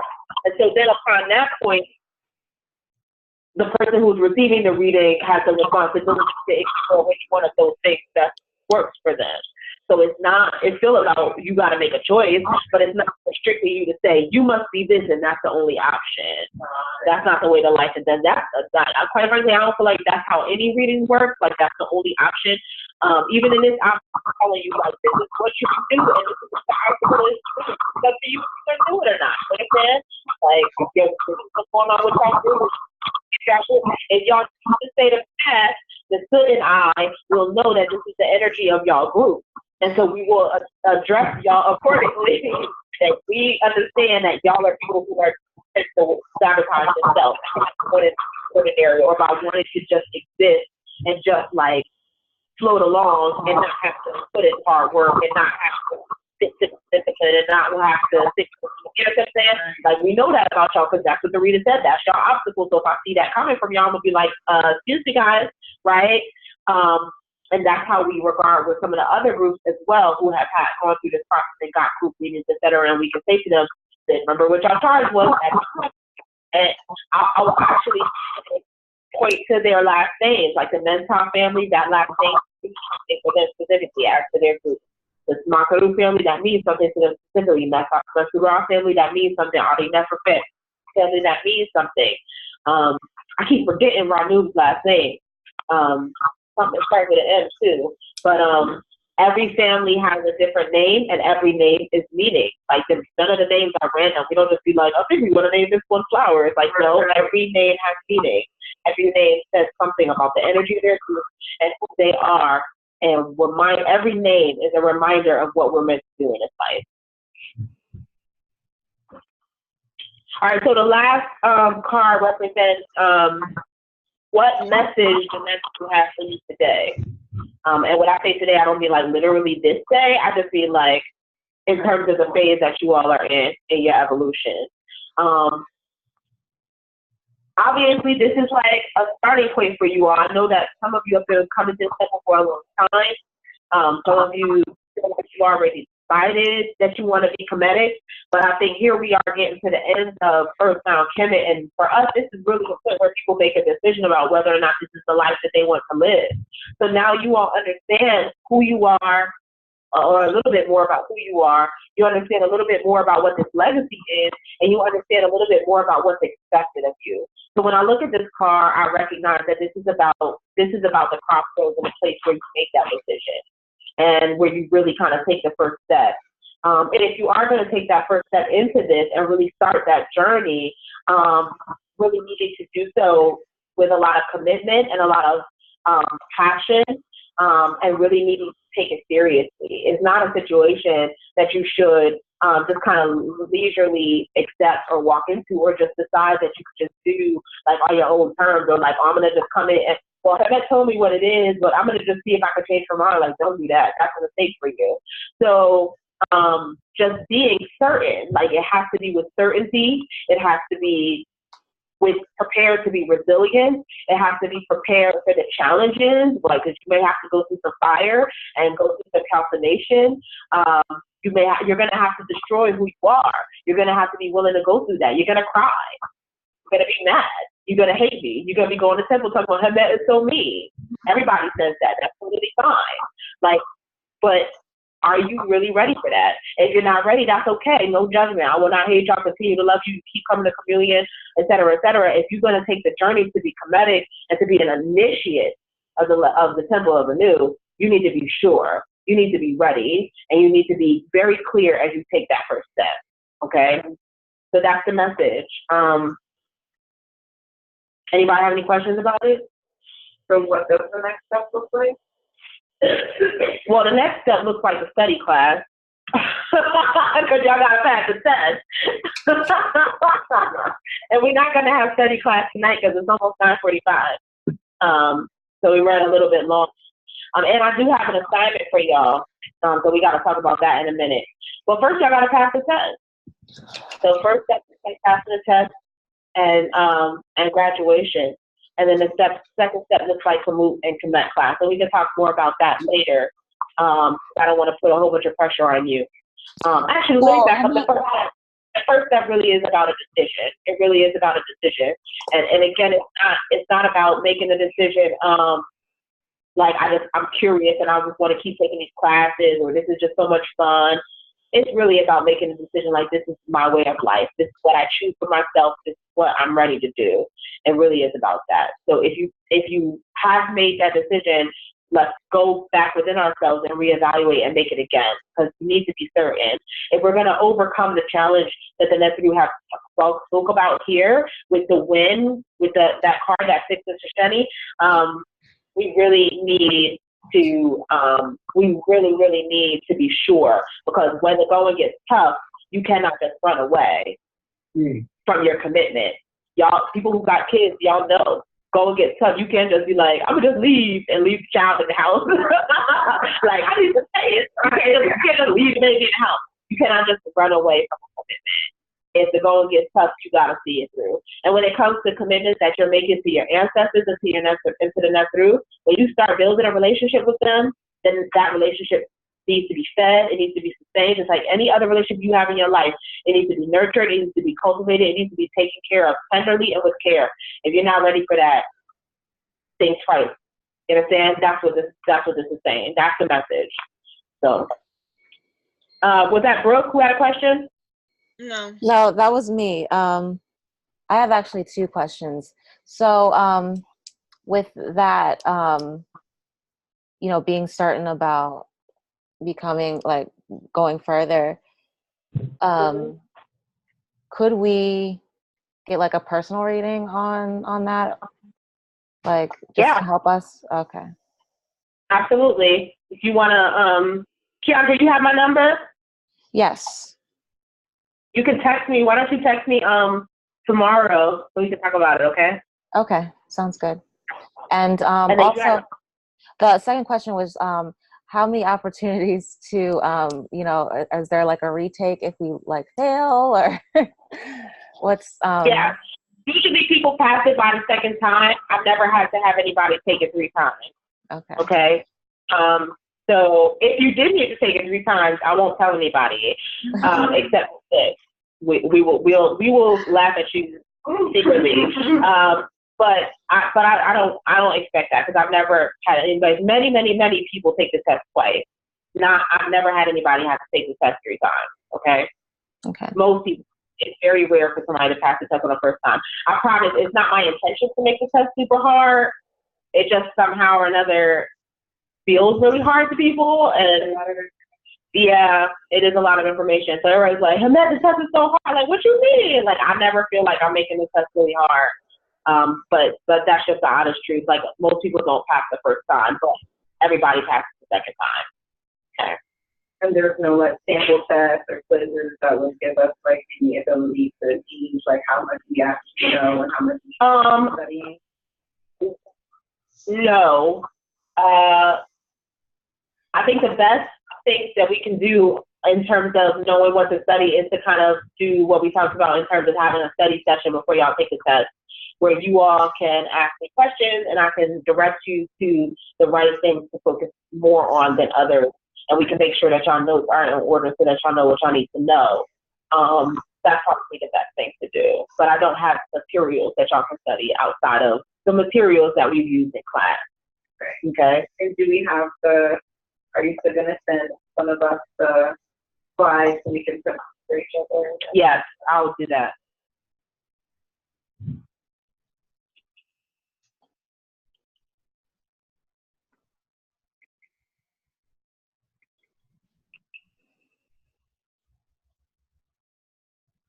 Okay. Okay, homework. I was supposed to be like, and y'all could go. No, you can't go. Y'all have your homework assignment is to write a prayer, one prayer to one Netheru for every day of the week. So 7 prayers. So one for Sunday, Monday, Tuesday, Wednesday, Friday, Saturday. Okay.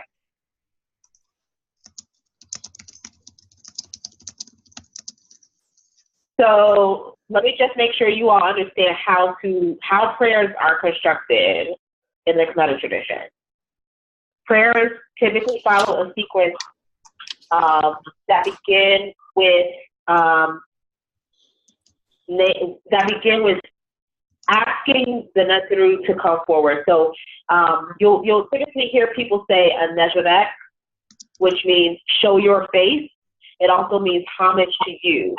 Okay, so that is like offering praises and also sort of kind of like calling the Netheru to come forth in some way, right? So you would start by saying homage to you, or I call you forth, or show your face, or I praise you, and then you would name the Nether. But then when you say their name, you would also say something that you know about them, okay? Like for example, I would say, I call you Justin,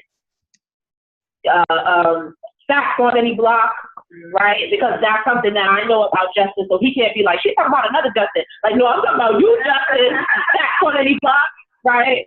Okay, so now he's like, oh, now she's calling me out, all right?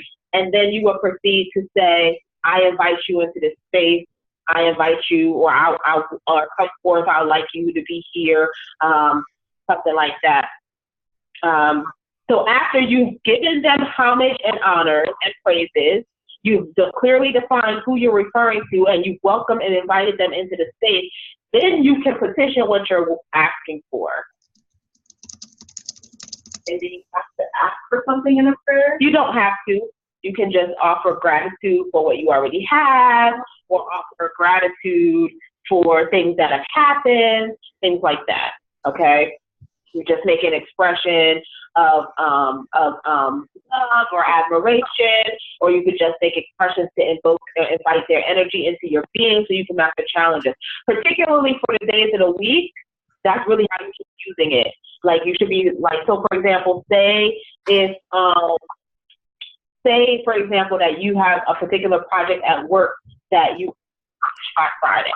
So Monday you would be like, oh, Offset, coming to me so that I can see all the ins and outs of this project, so that it can help me to understand how to envision the project. On Tuesday, Mom, to help me with having the motivation to start to write these things down and to start to put the project into action. To help me to communicate my feelings and my thoughts about this project, so that this project continues to come to fruition. Help to make sure all the aspects of this project come together in harmony, so that everything is fluid and consistent. Friday, may this project have the right energy and the right power to influence the people in the company who it needs to influence. That's how you use the energies of the day. So you have to be very precise as far as what you're asking for, not generalizing. You should never be general when you're asking for something. Not with the universe, girl. Okay? You be like, universe, please send me money, and then you find 50 cents in the couch. Like, that's what you asked for. You said money. You didn't say $1,000. Okay? Be specific. Okay? And then make sure your energy is prepared to receive what you asked for.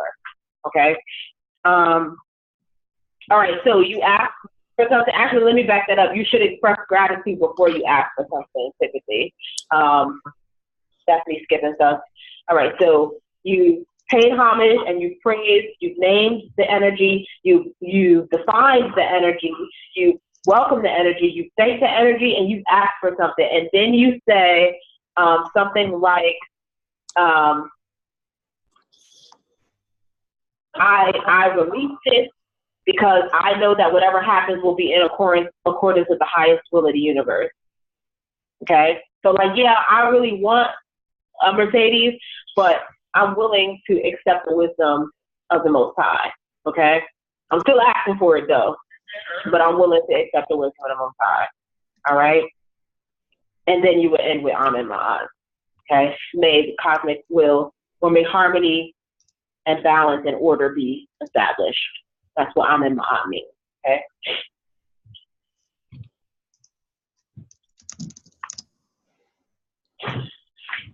All right, so y'all gonna write a prayer for Sunday, Monday, Tuesday, Wednesday, Thursday, Friday, Saturday, and Sunday, one for each day of the week, specifically to one of the deities, one of the Natharu of that day, okay? It's up to you. You can choose whichever one you like to do on the days that have 2 Natharu. And that is going to be due in 2 weeks when I see y'all at our study class. Now, I know that that's Black Friday. Let me just ask now if anybody would like to. I know you said you won't be able to make it. Is there anybody else who do we have like a group, like a main, like do big parts of the group feel like y'all would like to move that date? I wouldn't mind. How do other people feel? It doesn't matter to me. The date is fine, but if anyone wants to move it, that's fine too. Keandra? I'm completely free on that day, so yeah, I am prepared to move it as well if that's more convenient for the group. But I'm fine with that day. Okay. Queenie?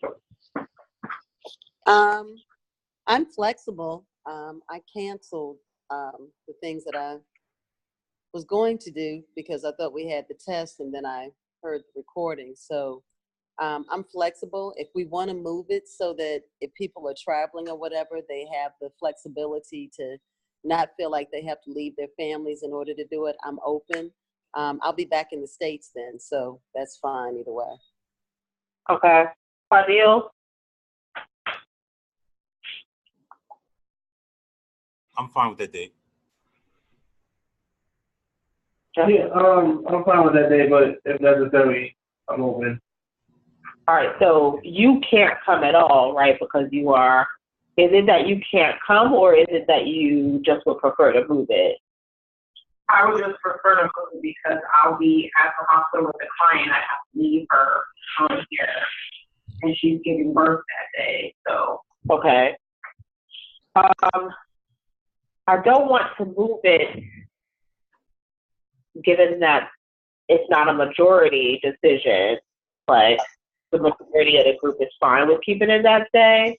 What I will say is, why don't the 2 of you coordinate with me so that the 3 of us can chat in case you all have questions that are not answered on the recording from the study class. Okay. I mean, I can do it online. I'm just Yeah, like, you can, no, you don't have to be here physically. You can be online. Yeah. 23rd is the study class. Yes, not the actual test. Yeah. We talked about that last time that we were gonna try to. Well, we thought we were gonna tack it on to this class, but now we are very late, so we're not going to stay longer to kind of go through our notes. So we'll do a study class on the 23rd. I will still record it and post it. You can join online. You can, where I know you'll be out somewhere. You can listen in if you can. If not, feel free to reach out to me and find out if there are things that you have going on, or reach out to the other members of your group, find out if there are questions you have that went unanswered. We can figure that out. Okay. Would it be acceptable if I because I know I can listen in, but I don't know how much I'd be able to actively pay attention. But would it be appropriate for me to email you my questions in advance? That would be great, actually. Yeah. Okay. I will actually extend that to anybody who wants to email me their questions in advance, and we can kind of create a study plan around that. That would be great. Okay. So anybody in the class who has specific questions about things that we've covered in the class over the last couple of months, that you want to discuss as part of this study group, like feel free to email it in before the next class, and then we'll use that as part of our structure for the study class. Okay. All right. Good. My question, because I was thinking we were going to talk about it tonight too, but Now that we have it, my question to you is like, what would you suggest in terms of how we're structuring our questions? Because I went video by video, and decided like if I know pick from the video what questions I had just for that lesson. But then I think that means I'm going to have a question for everyone, and I was actually going to have a structure that allows you to answer questions for all, all the videos. All the I actually don't have a problem with that, structuring it by lesson, that's fine. Okay. Somebody online had a question? What day is the test? Let me see. The test would typically be 2 weeks after, so that would be December 7th, okay? All right. And what time are we doing that? It's just it will be the same time. So, yep, so 7:30 until you all are finished. Remember that you all will have as much time as you need to complete the test. Anyone who is taking the test online would need to be logged in for the duration of the test. So when you log in, I will email you the test. You can begin the test. When you're finished, you need to email it back before you log out, all right? Obviously, I recognize that even with that, you all could, it's still a system of Ma'akaru because I cannot tell if you're checking your notebook and things like that. But I do, just part of the structure is to have you all logged in for the duration of the test, okay? And can we come at any time on that day, or do we still need to be here by like 7:30 or? I would prefer that we still do it by 7:30 so that everyone's kind of starting at the same time, because if you come in after that, then that creates a disruption for people who are testing. And everybody tests differently. Some people that would really throw them off. I don't want to create those types of challenges. Okay. Mm-hmm.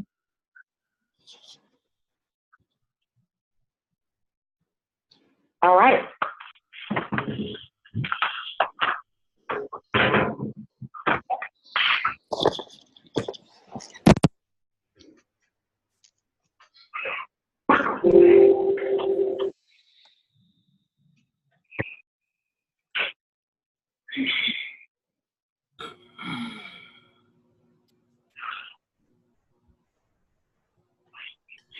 Oh. I'm in the rod, that's sitting there, sir. I'm sitting around. I'm in the rod, that's sitting there, sir. I'm sitting around. I'm in the rod, that's sitting there, sir. I'm sitting around. I'm in the rod, that's sitting there, sir. I'm sitting around.